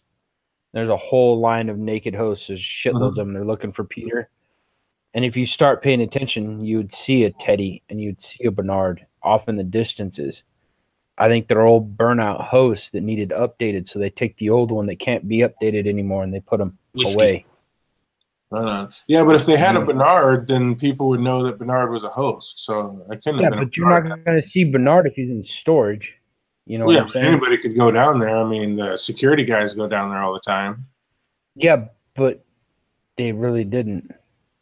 Bernard was off in the distance.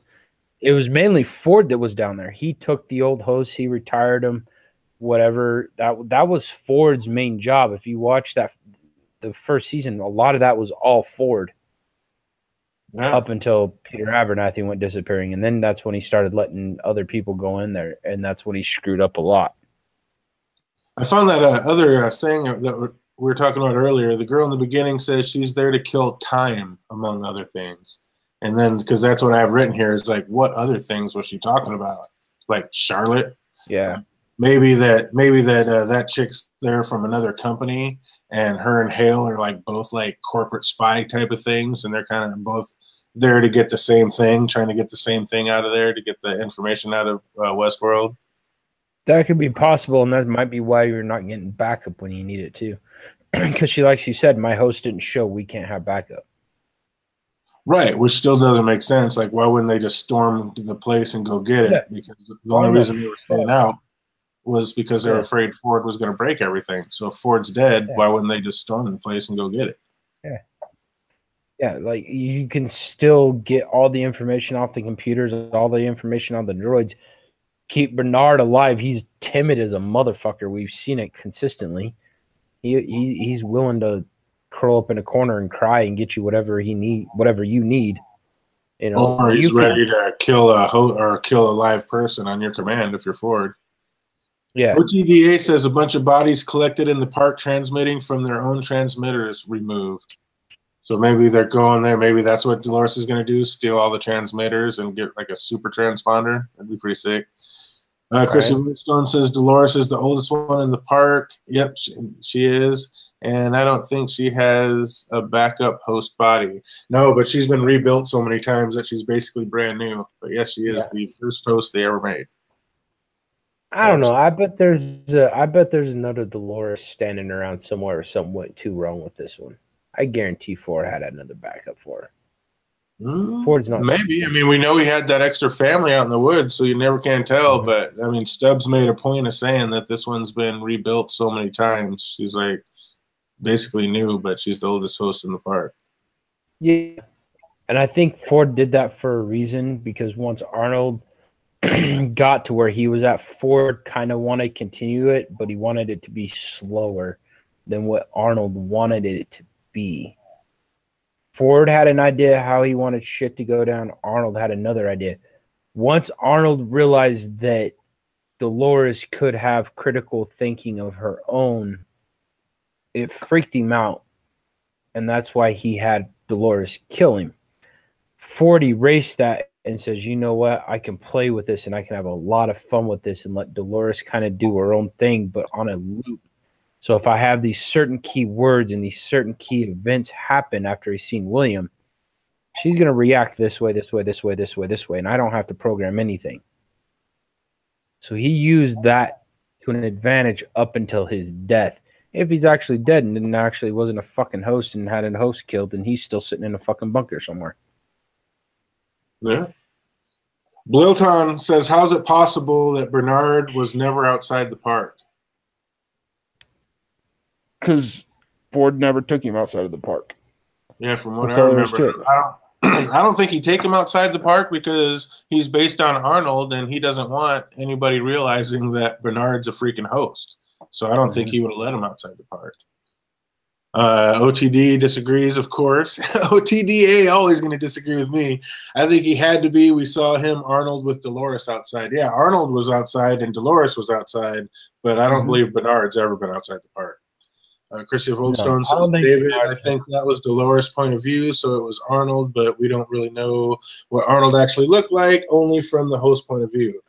So, yeah, and the picture that we saw that we finally saw. Yeah, Ford showed us the picture that Bernard is modeled after Arnold. Right.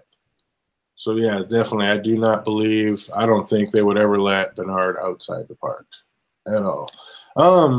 We see the drone host in a preview from this week for next week, or maybe it'll be a couple weeks, who knows, but we saw the preview that the drone host threw those Delos guys with the lab coats into the white liquid that makes host.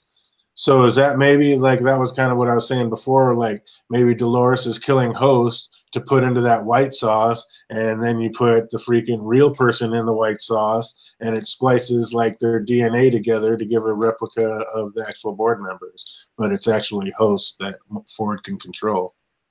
You think there's any possibility of that? Dude, I don't know.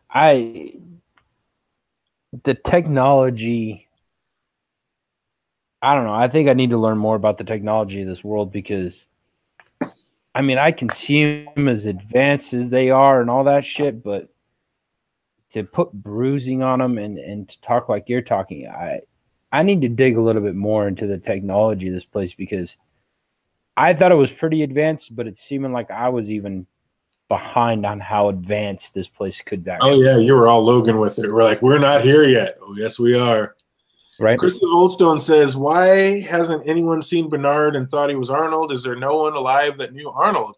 No, if you remember last year, and this is what helps when I went back and watched the episodes, last year Bernard sits down with Dolores specifically and says, sorry, but really there's no one else around who knew him. So he says specifically that the only one that was around back when Arnold was alive was Dolores. Yeah. So, yeah, there's nobody else around that would know. And Logan also, I'm sorry, but when Logan went into Pariah, he also made mention that Arnold or Ford had an old partner, but there's no pictures of him, no information. There's nothing at all anywhere that he can find. Yeah, he was completely erased. The storyline of the kid, I think, was actually a fake. The wife was a fake, because Ford couldn't have that. And if they are real, they're gone, disappeared. They basically didn't exist anymore. Yeah, that was another huge question I had. Oh, go ahead. Did the family actually exist? Did Arnold's family actually exist? If they did, the second Arnold was killed, Ford had that family removed and completely disappeared. They got killed. His androids at that point in time were smart enough to grab those people and be gone. And then I don't think he would have killed his whole family. Maybe, but wow, that truly makes him the evil villain if that happened. Dude, I think he would have. I don't know. Because we know there was a family, because we saw when Arnold took Dolores out, he's like, I've done well for myself and la-di-da. Even though I think that was Future World and that was Bernard in the thing. I don't think that was Arnold. But Arnold was at that party originally with Dolores. Mm-hmm. And when Ford asked, is she ready? Or should we go with the other girl? And Arnold said, go with the other girl. She's not ready. And then I think it was a spliced timeline. And then I think that was going to Future World. But it made everybody else think that he just went from that room to his house and took Dolores there. But I don't think that's what happened. So that's no, because doesn't he talking about having the room for his wife and kid when he goes to that house? Yeah, that's what I'm because his memories are there. And he talks about his son really wanting to meet Dolores too. Mm-hmm. But I mean, again, is that for real or is that just his but Bernard knew his family was dead. That was one thing that he had set in his head throughout the whole season. In season 1 was his family was his son. His son was dead. We don't know what happened to the wife. Like the wife him and the wife got divorced, I think, and then they still had those conversations. But I don't think that was a real thing. I think that was just another that was made that Ford implanted. That was kind of one of those things to make Bernard seem that much realer. Exactly. But like you said, that could have possibly been Arnold's actual life when they started Westworld. But when everything went south and when Arnold's son died, Arnold dived into Westworld. Okay, follow me on this. Here we go. When Arnold's son dies, he dives into Westworld like he is 100% in with Ford. Let's create this world. Let's make it work. He creates Dolores. He really, really wished he could have made Dolores a little more robotic, but he made her more human than what he meant to. And in the process of that, he starts unlocking her. And all that shit you hear about his son wanting to meet her or whatever, he really wishes that he could have met her son, is actually just Arnold going, I did something really good here, but I was really fucked up and I need to make it go away. Like, this is a conscious being, but it's a robot. And this robot could be extremely dangerous to humankind. And I made a mistake diving so deep into my work after my son died. Do you see where I'm going with that? Right, but that was the reason he dove into his work, because, I mean, they said multiple times that Arnold didn't like humans. He preferred the host much more. He didn't have a very high thinking of mankind. And then that's why after his son died. Right. After his son died. Well, he already didn't. When they were making the host, he already didn't have a very high opinion of humans. And then when his son died, he lost all hope for humans. Like, it was just game over after that. And that's why when William and Logan were walking through Pariah, they're like, wow, whoever had this place or whoever made this place or thought up this place didn't have a very high opinion of humans. And that's because they didn't. Arnold did not like humans at all. So he was already that way. And once his son died, he was just game over with them. I'm going to tell you right now, I'm not a big fan of humans. I'm really not. He's like, so you see where he's coming from. You feel his pain. I get it. I'm not the biggest fan of humans. Like, I don't dislike him as hard as he did, but I'm not the biggest fan of mankind. I mean, there's just too much screwed up shit in this world to be a big fan of mankind. But I can see if shit went wrong in my life and I had the technology and the brain to be able to create this world, I could see myself losing myself. I could see me losing myself in that. Very easy. Anybody would. That's why they said people were only allowed to spend 2 weeks at a time there. They wouldn't let anybody spend more than 2 weeks at a time there. Because you would lose yourself and it would be real. And that's why they had to go to that Mesa hotel or whatever when it was over at the Mesa and like decompress for a couple days before they let them go back out into the real world. Actually be around people. Yeah, because if you came from, raping, pillaging, and killing all week, I mean, just like, okay, that was just a real life video game. We're coming back into the real world. Right. Snap back in. Be able but to no, I could see where Ford was at.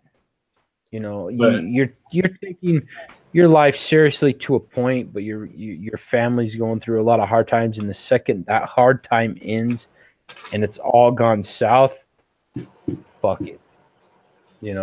Dive right into everything, and then when you start to actually realize what you're creating, and you start playing that maze, and you're making Dolores find the maze. And you realize what you've created, and Ford doesn't want to go along with what you created if we need to shut this shit down because this is very technology advanced, and we're going to fuck up, and shit's going to go south real quick, and Ford's on your ass, go, no, we need to do this. Why not kill yourself? What do you got to live for? Make it look like the host broke so you can have the governments of the worlds come in and shut this place down. That's what I think Arnold was shooting for, was the United States or China government. He definitely wanted somebody to shut it down. He did not want the park to open, that's for sure. And it ended up opening. Exactly. So what do you think, Andy? We saw in the previews coming up that those drone hosts in the secret room were throwing Delos like lab guys with coats into the white sauce. You think Dolores is maybe taking host and then taking real live people and throwing them together and splicing like DNA replica host board members together in there?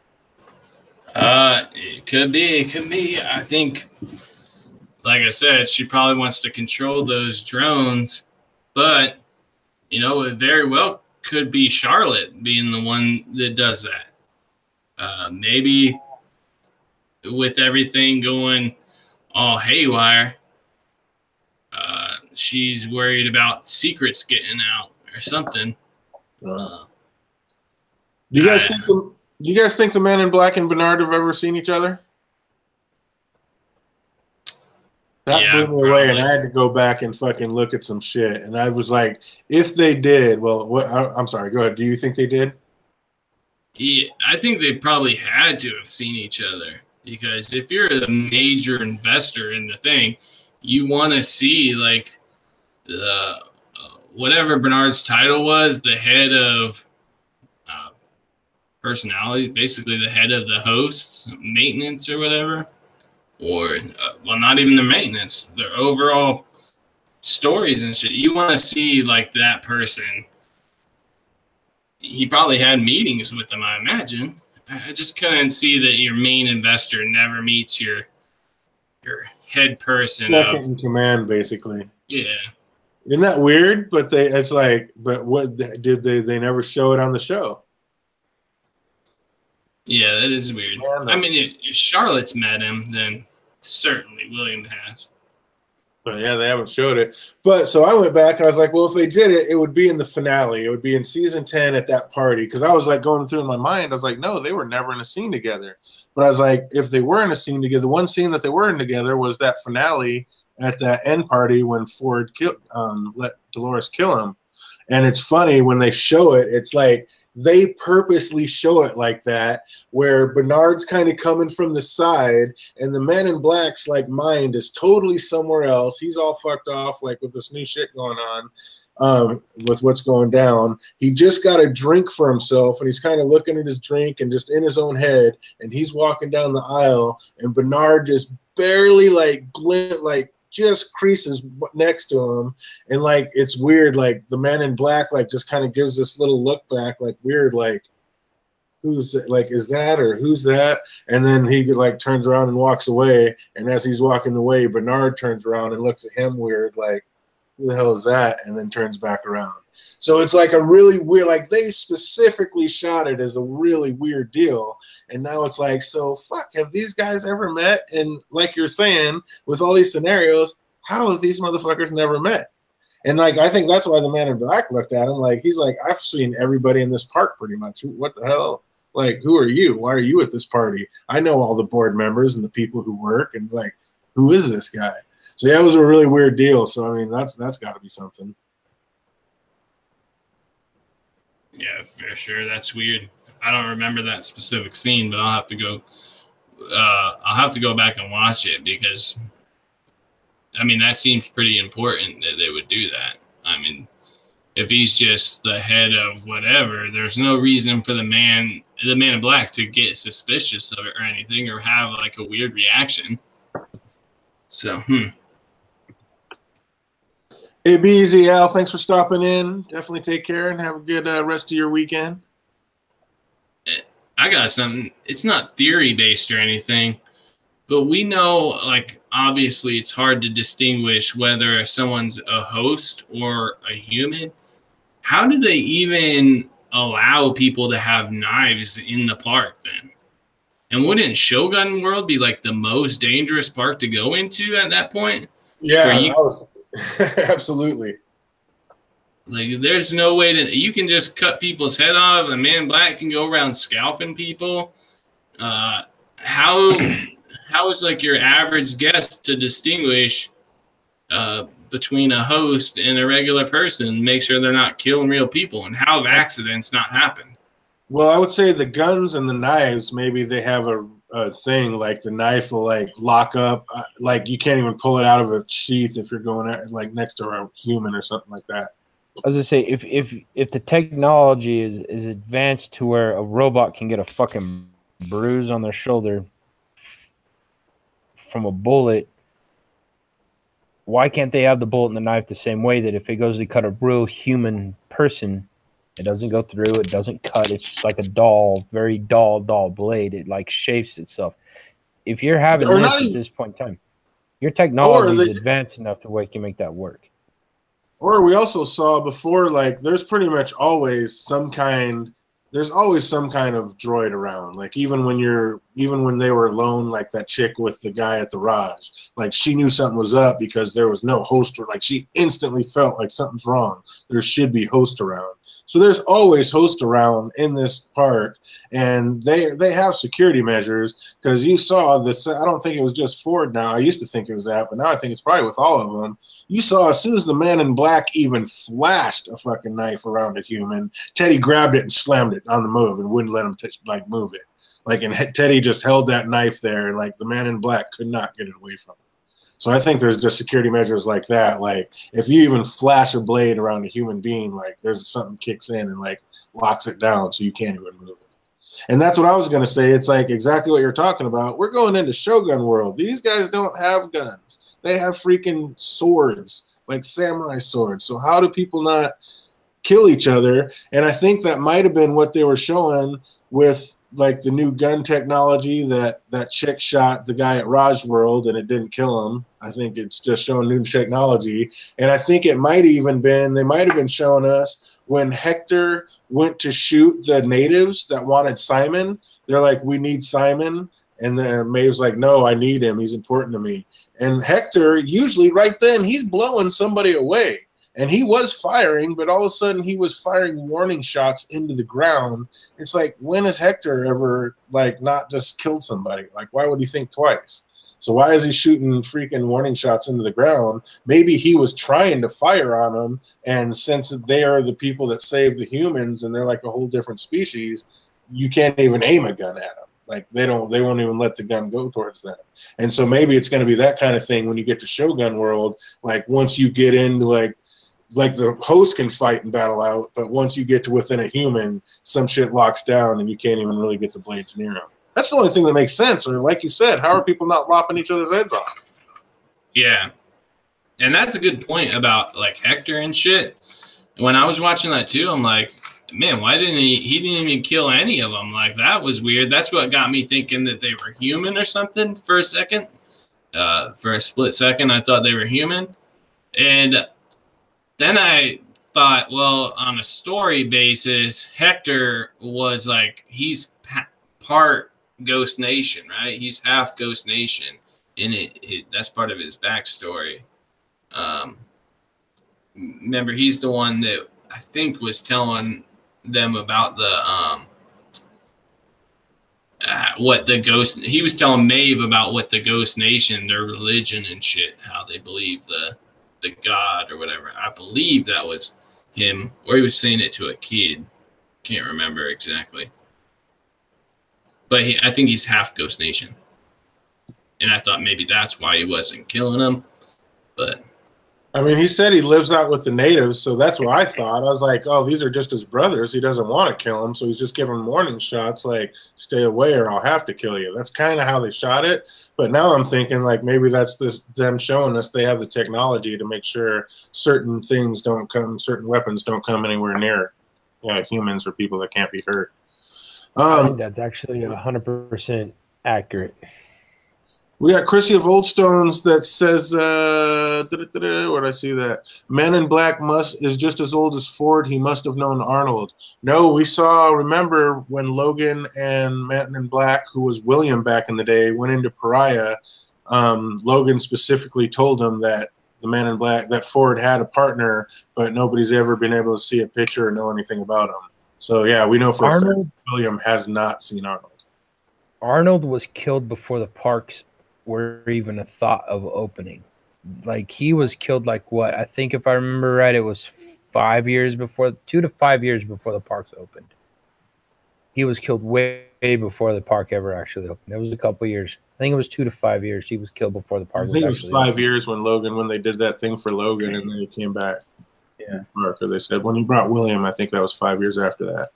But Chrissy has another good point that Dolores killed the Ghost Nation people, so it's not that the guns can't be pointed at them. Maybe they can be programmed to not kill Ghost Nation people, but Dolores is able to do it, so it probably is not the gun that's making it not be able to. It's the program. Yeah, it's all Ford's narrative. Ford's allowing that. Yeah, it's all Ford's game. But like Ford's game is to kill all the old hosts and keep the ones that only allow the ones that are allowed to be awake. It's like that's why she says not everybody deserves to make it, because Ford is a host that's awake, Bernard's a host that's awake, Maeve and Hector are hosts that are awake, Dolores is awake, and that's why she said this world isn't for the natives, it's not for the newcomers, it's for somebody who hasn't come yet, and it's for me, basically the hosts that are waking up. Yep. I think we like get a hold of. You need to get a hold of Alan and figure out his fucking plan here, because Alan thinks he's Ford. Man, I forgot what I was gonna say. Dang it. I do that all the time. I just start talking and babbling until it comes back to me. Fake it till you remember. But the Man in Black says Dolores never made it. Doesn't that just mean Dolores is not awake? Oh, I remember what I was going to say. We confuse like people realizing they're hosts with being awake. I think just because someone knows they're a host doesn't mean they're awake. Like, I don't think that Bernard's awake. He's still going off his programming, just like I don't think Hector's awake. But Bernard said he's awake. He's like, this isn't the first time I've woken up. And then he looks at Maeve and's like, this isn't the first time you've woken up either. Well, what I mean by awake is like having your own thoughts, or like Maeve maybe, or Dolores, like alive. I'll call it alive instead of awake. Like Dolores is alive, whereas if you just want like awake, we can. Is that just knowing that you're a host and that you're not a human? Because there's a difference between being awake is making your own conscious decisions. Well, then I don't think they're awake. They're still going off all their own programming. They just because you realize you're a host. You're going to view the world differently in a way, but you're still relying on all your old programming. Whereas like Dolores is different, like where she can have her own thoughts and make her own decisions. And well, Dolores can lie, which is, I think, interesting. We haven't seen that from any other host. Like Dolores can straight up lie. Like That's is it lying or is it part of her strategic? No, she is straight up background? lying. She tells him, like Stubbs asked her when after she goes off her loop in the first part, Stubbs asked her, he's like, would you ever kill a living thing? And she's like, no, of course not. And then how do they end the show? Her swatting and killing that fly on her neck. So obviously she will kill a living thing. And then we have later on, she's talking to Ford, and Ford is like, have you talked to anybody? Have you heard any other voices? And she's like, no, I haven't talked to Arnold for 34 years. And he's like, have you talked to anybody else or said anything or had any other voices? And she's like, no. And then he's like, okay. And he leaves and all the lights go off. And then you hear, before they click the scene, you hear her say, I didn't tell him anything. So we know for a fact Dolores can straight up consciously lie. That's a thing. Yeah. Yeah, and I think that's different than like, because any of the hosts, right? If they found out they're a host, they're on. That's like the beginning of the maze. I think you got to work through the maze. Just knowing you're a host doesn't make you. It doesn't give you consciousness. It's just you are aware of what you are. Your thoughts aren't your own, and their improvisation would change a little bit. But Dolores knew she was a host early, like that she wasn't living. She had to work through not only knowing that she's a host, but like how to go against her programming, basically. Like she can alter her programming almost. Whereas most, I don't think we've seen that from anybody else except for Maeve, and she was programmed to do that from the start. So I don't even know if Maeve counts. But what did she alter? Like she can choose to go against her programming. She's like that's her difference. She can go against her program. But how is she going against her programming is what I'm saying. Well, if she has Dolores and she has Wyatt, and those are the two programs, right? But she can go in between that, like her making her jokes, like where she recognizes she was a host, and isn't that just Ford using those two programs to make her do what he wants her to do? Well, not necessarily. It could be. It could be that he's predicting what she'll do, but she also like can choose in between. Like the whole, it doesn't look like anything to me. That's like a joke. There's no reason for Wyatt to have a joke like that. There's no reason for Dolores to have a joke like that. So that's like something she's not, like the words are in her programming, but the context in which she's using them wouldn't make sense to either of her previous characters. So that's something new that she created for herself. Wait, hold on. How many people in this world do we actually know for a fact, we know are alive? We got the Man in Black, and we have the story writer. That we know for a fact are real people in this world. Who else is real? That's the thing. There's like, we don't know very many people are truly real people. I think everything we are happening is a reaction to the Man in Black. I don't think anybody in this world is real except the story writer and the Man in Black.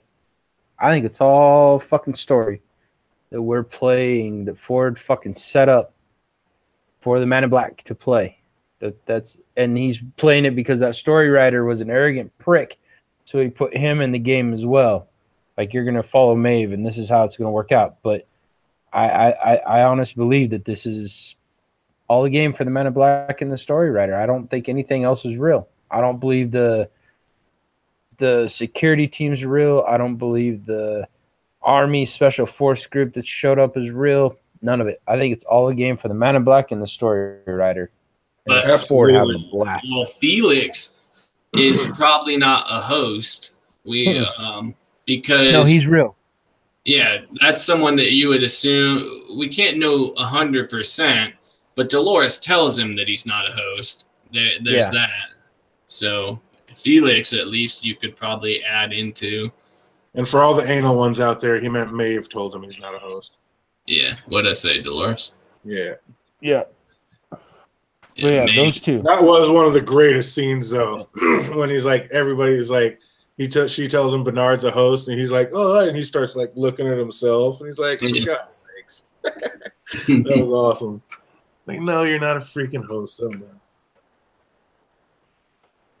Hector, go ahead. I was just gonna say, that's a good scene. I was gonna say, this is my hardest thing with this whole fucking show is you don't know, besides the Man in Black and the story writer and possibly Felix. That's it. That's all we know that's real. The security teams, everything could be a fucking storyline that's going down that Ford wrote. Absolutely. This could all be a game. Absolutely. The only thing is there was nobody real. That's the only thing that doesn't really make sense is there was nobody real at the Fort of Forlorn Hope. Like, those were all hosts so it's like, why would they have host security come in and attack host at a fort? I mean, there was nobody to play it out for. There was no humans there.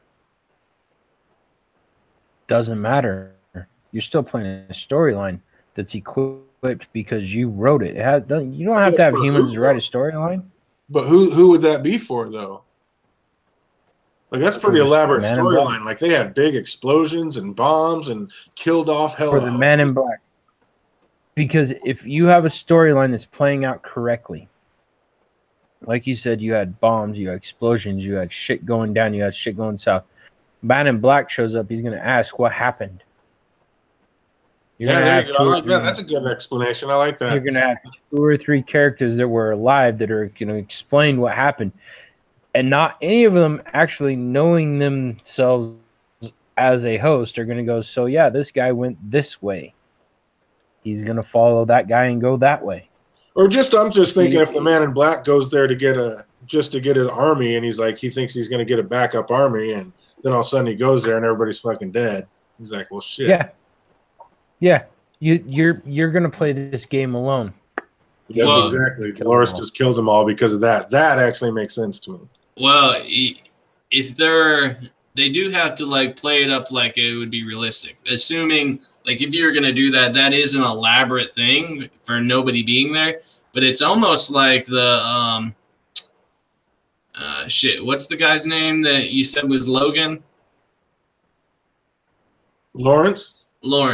It's like a Lawrence being hung upside down, eaten by ants. That's the fight would just be a grander version of that. Like, there's no people there for to see that actually happening, especially if Lawrence is supposed to get out of it on his own, right? But in the chance that someone does come along, there is something happening, and there's evidence of this happening. And so that's just a grander version of that. Like you said earlier, DJ, it's a real-world video game, right? So you think about it. If you were to be playing like Mass Effect or Dragon Age and you were projected into this world as a living being playing this game, no matter what you're doing at any set point in time, whether you're there or another human being is there, there is another certain storyline being played out at that certain point in time. So what you do next makes sense into the next certain storyline. Certain events have to happen to make shit work. So yeah, you can make a huge gunfight, blow up a fucking city, and have a bank robbery all happen at one time, just so what you planned out for this one guy works out in 3 steps ahead of that. Could be. It's a possibility. It's a storyline. It's an elaborate storyline, that's for sure. Because I mean, he could have just done the same thing that he did with El Lazo and his man, and just had them all put guns to their heads and blow their brains out. Like, nope, we're not going with you. No, but I think he has a plan for Dolores. and the Man in Black. It has to do with Dolores and the Man in Black. This whole show has to do with Dolores and the Man in Black. Dolores is Juliet, and the Man in Black is going to become Teddy, and they're going to live out. That's why Dolores said she sees this ends with those two together. And it's going to be Juliet and her husband. And they all die. Juliet and her husband are going to be back together again with their Romeo. If you think about it, Romeo and Juliet. What happens in Romeo and Juliet? They die. Hot sex on a planet just to get you wet. But this time, no, they all die. But yeah, the whole season, Ford kept asking the Men in Black, what do you want? What is it that you want? The Man in Black said he wants the host to be able to fight back. So, I mean, it's not worth it if the opponent is programmed to lose. So, basically, the Ford, that's his, like, dying request. You asked a dying man, and you got your final request. Here you go. Here's the game that you wanted. Enjoy. Basically, Bernard tells Maeve that this isn't the first time he's been awake. It's not hers either. She tells him to wipe the memory of her daughter, and he says he can't. It's part of her consciousness. So doesn't that say that Maeve is awake? Or is that just her base of how she keeps coming back? But, I mean, isn't that them kind of saying that Maeve's awake? Like, that's part of your consciousness? That's how you're staying awake? Or how you're if alive? She wants to stay that way, I think so. I don't know how long she had that freaking memory erased for how long before she realized that she ever had a daughter. Well, the other thing is Ford says, like, that's how the hosts do actually wake up is through pain and suffering.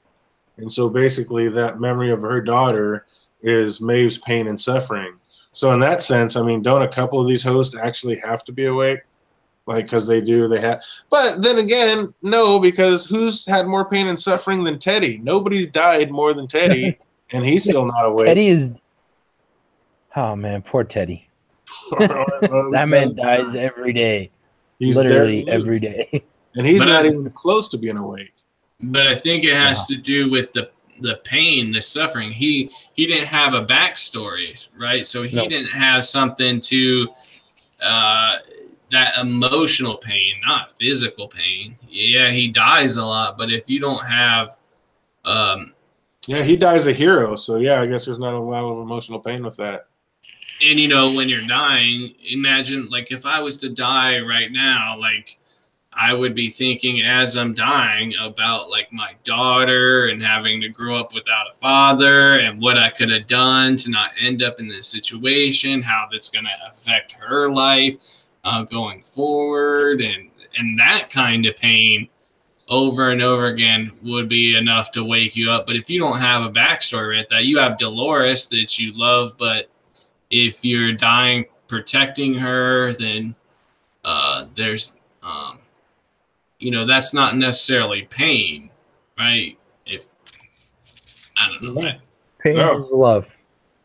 But yeah, like I said, if he's dying the hero, he's definitely not really doesn't have the emotional pain that like everybody else does, like Maeve seeing her daughter killed in front of her and such.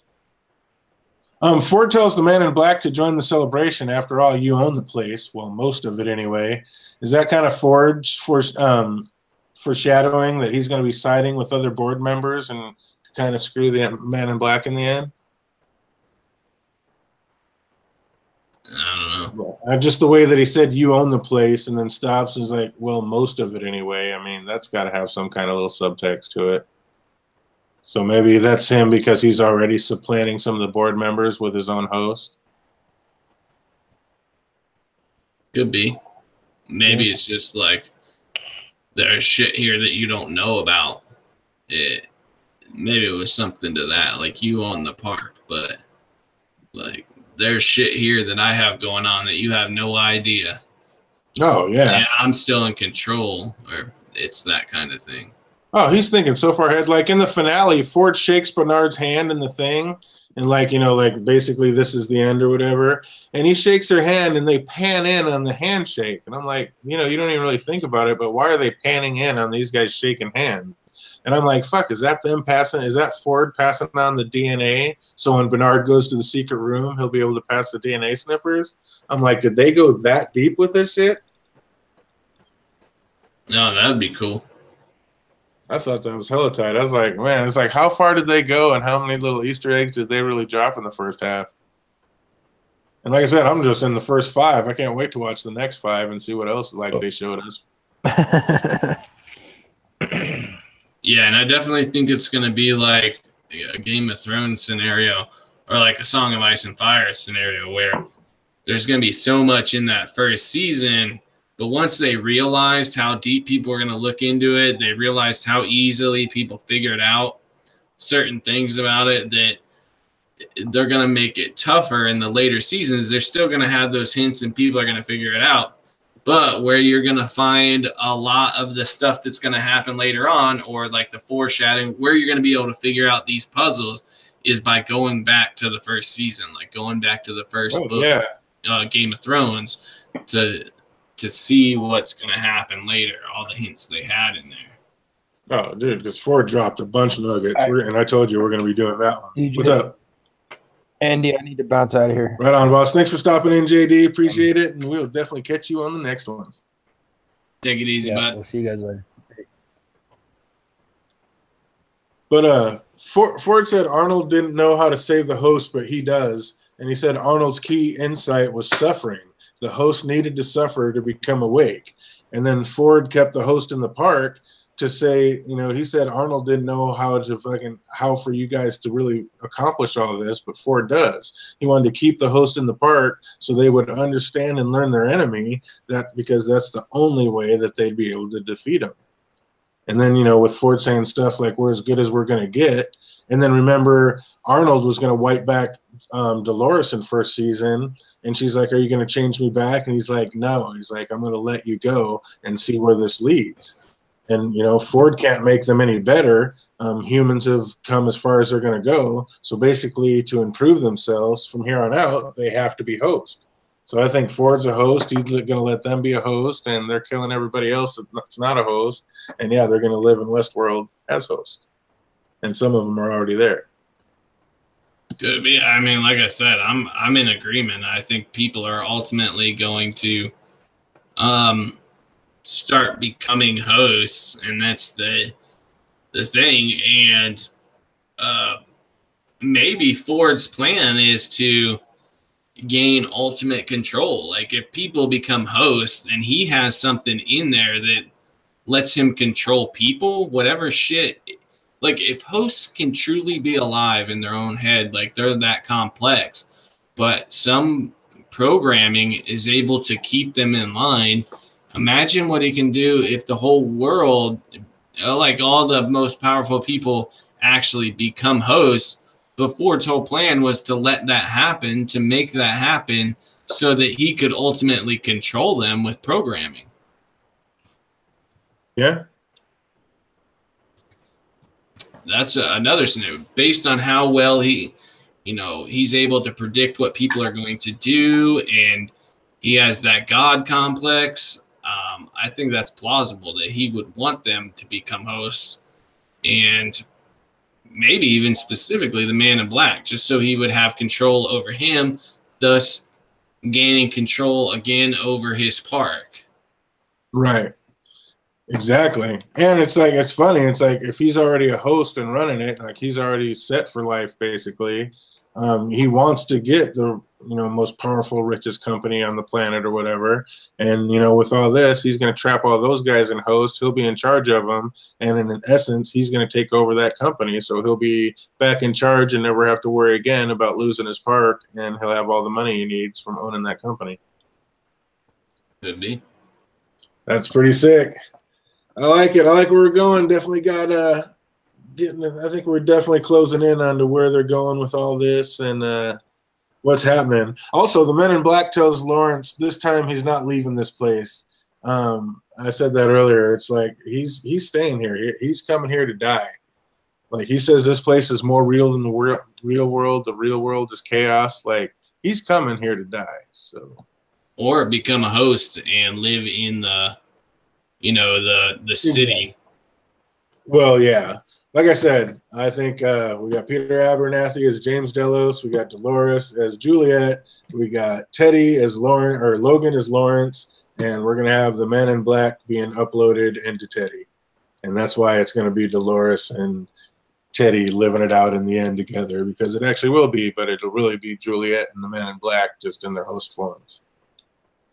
Heard it here first. I think that's where it's going, and I think that's a good place to wrap this one up. We've been going for a while, but I definitely just wanted to get that out there, and I don't know. I think it's plausible, and I think I'll be mind blown if that's what it is, and called it when it took us 3 episodes. That'd be sick if called something that big. Shit, that'd be cool if we called. You know, I'd be happy if Ford wants everybody to become hosts so he can control him, gain control of his park again. Or just the Man in Black. Then we'll be going back 7 years from now, or however many years, come back and look at this stream like, yep, called it then. Absolutely.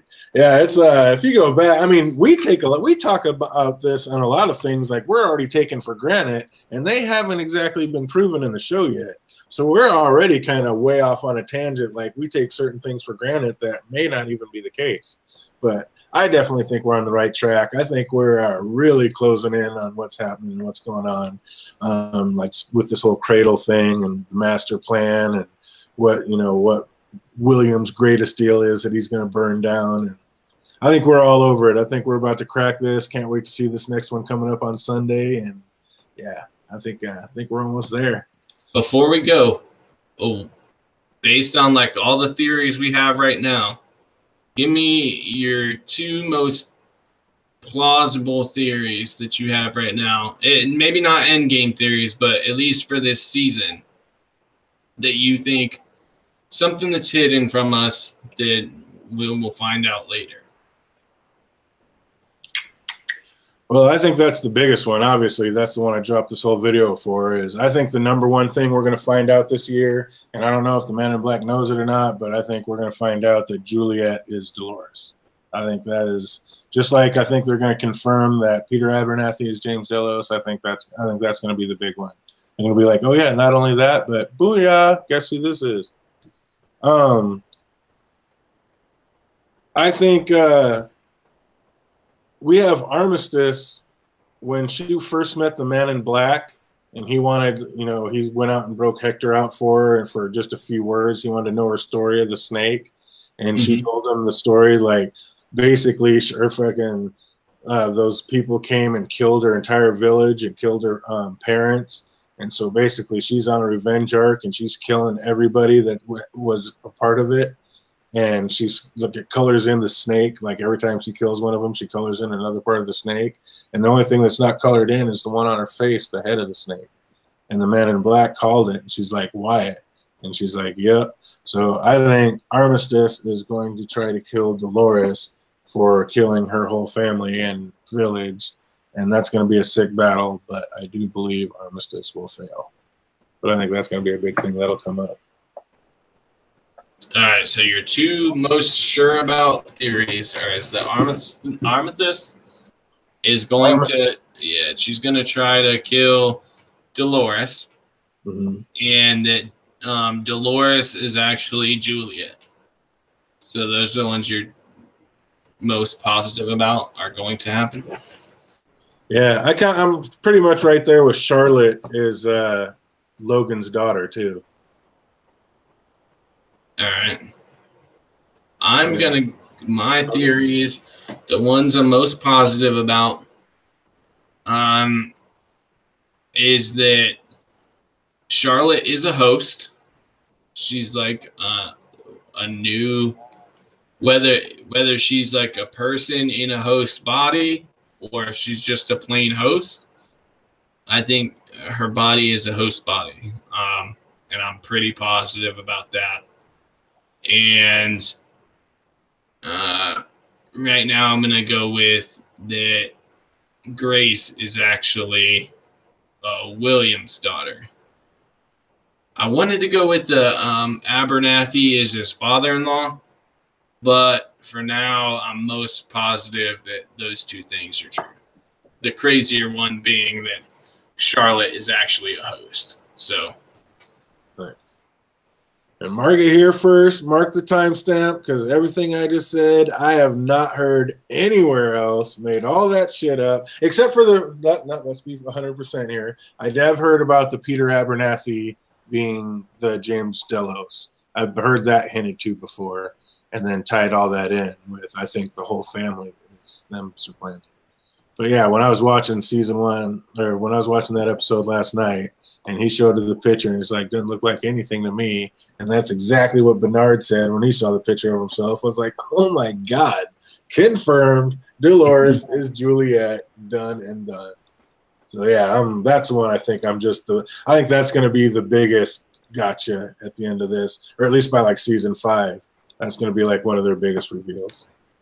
So I'll be pretty pumped because, like I said, nobody's called that. I called that first, and we are well on our way. And like I said, I think a few of the things where we're just taking for advantage or for fact, I think they are. I think we're right about a lot of it. Right. I'll just say that there's a reason that you've never heard that theory anywhere. Exactly. Nobody else has thought about it. Probably, nope, I'm going the other way. I'm like, nobody's thought about it because that's the way it is, and they just haven't figured it out yet. But on that note, I want to thank everybody that was here tonight, and for everybody that watches it later. I want to thank my panelists that were on here, JD. Make sure you get over to his channel to give him a sub and check out all those books that he's writing. He will definitely keep you entertained. And if you're into video games, make sure you get on over to Snafu and Snafu_Z. You got any games you're going to be playing this weekend? I might play something with. We were planning on doing something with Johnny on Saturday or Sunday. But this week, I'll definitely be playing some games. Got my computer all finished, so I'll probably play The Witcher this week and up until Wednesday when I go on vacation for a week. So, and I usually do that. I'll play a game a lot before I take a big break when I know I'm not going to be able to play anything. So, definitely give them their fill. Right on. Right on. And if everybody didn't know what he was talking about with our man Johnny Indie Boots, I know it's hard to keep up with him. Johnny Giant Spain, Johnny the Irish Wildling, Vala Magorlis. But right now his channel is Johnny Indie Boots. So make sure you get on over there, give him a sub, and check out everything he's putting out, because you know he is guaranteed to put a smile on your face. And for everybody else, I hope you have a good time watching this. Man, I hope we got a few of these things worked out. We'll find out. But yeah, we're going to be watching the new one on this Sunday. We'll be back on Monday with our podcast. Doing this between 6 and 9. So everybody have a great weekend. And until next time, game on.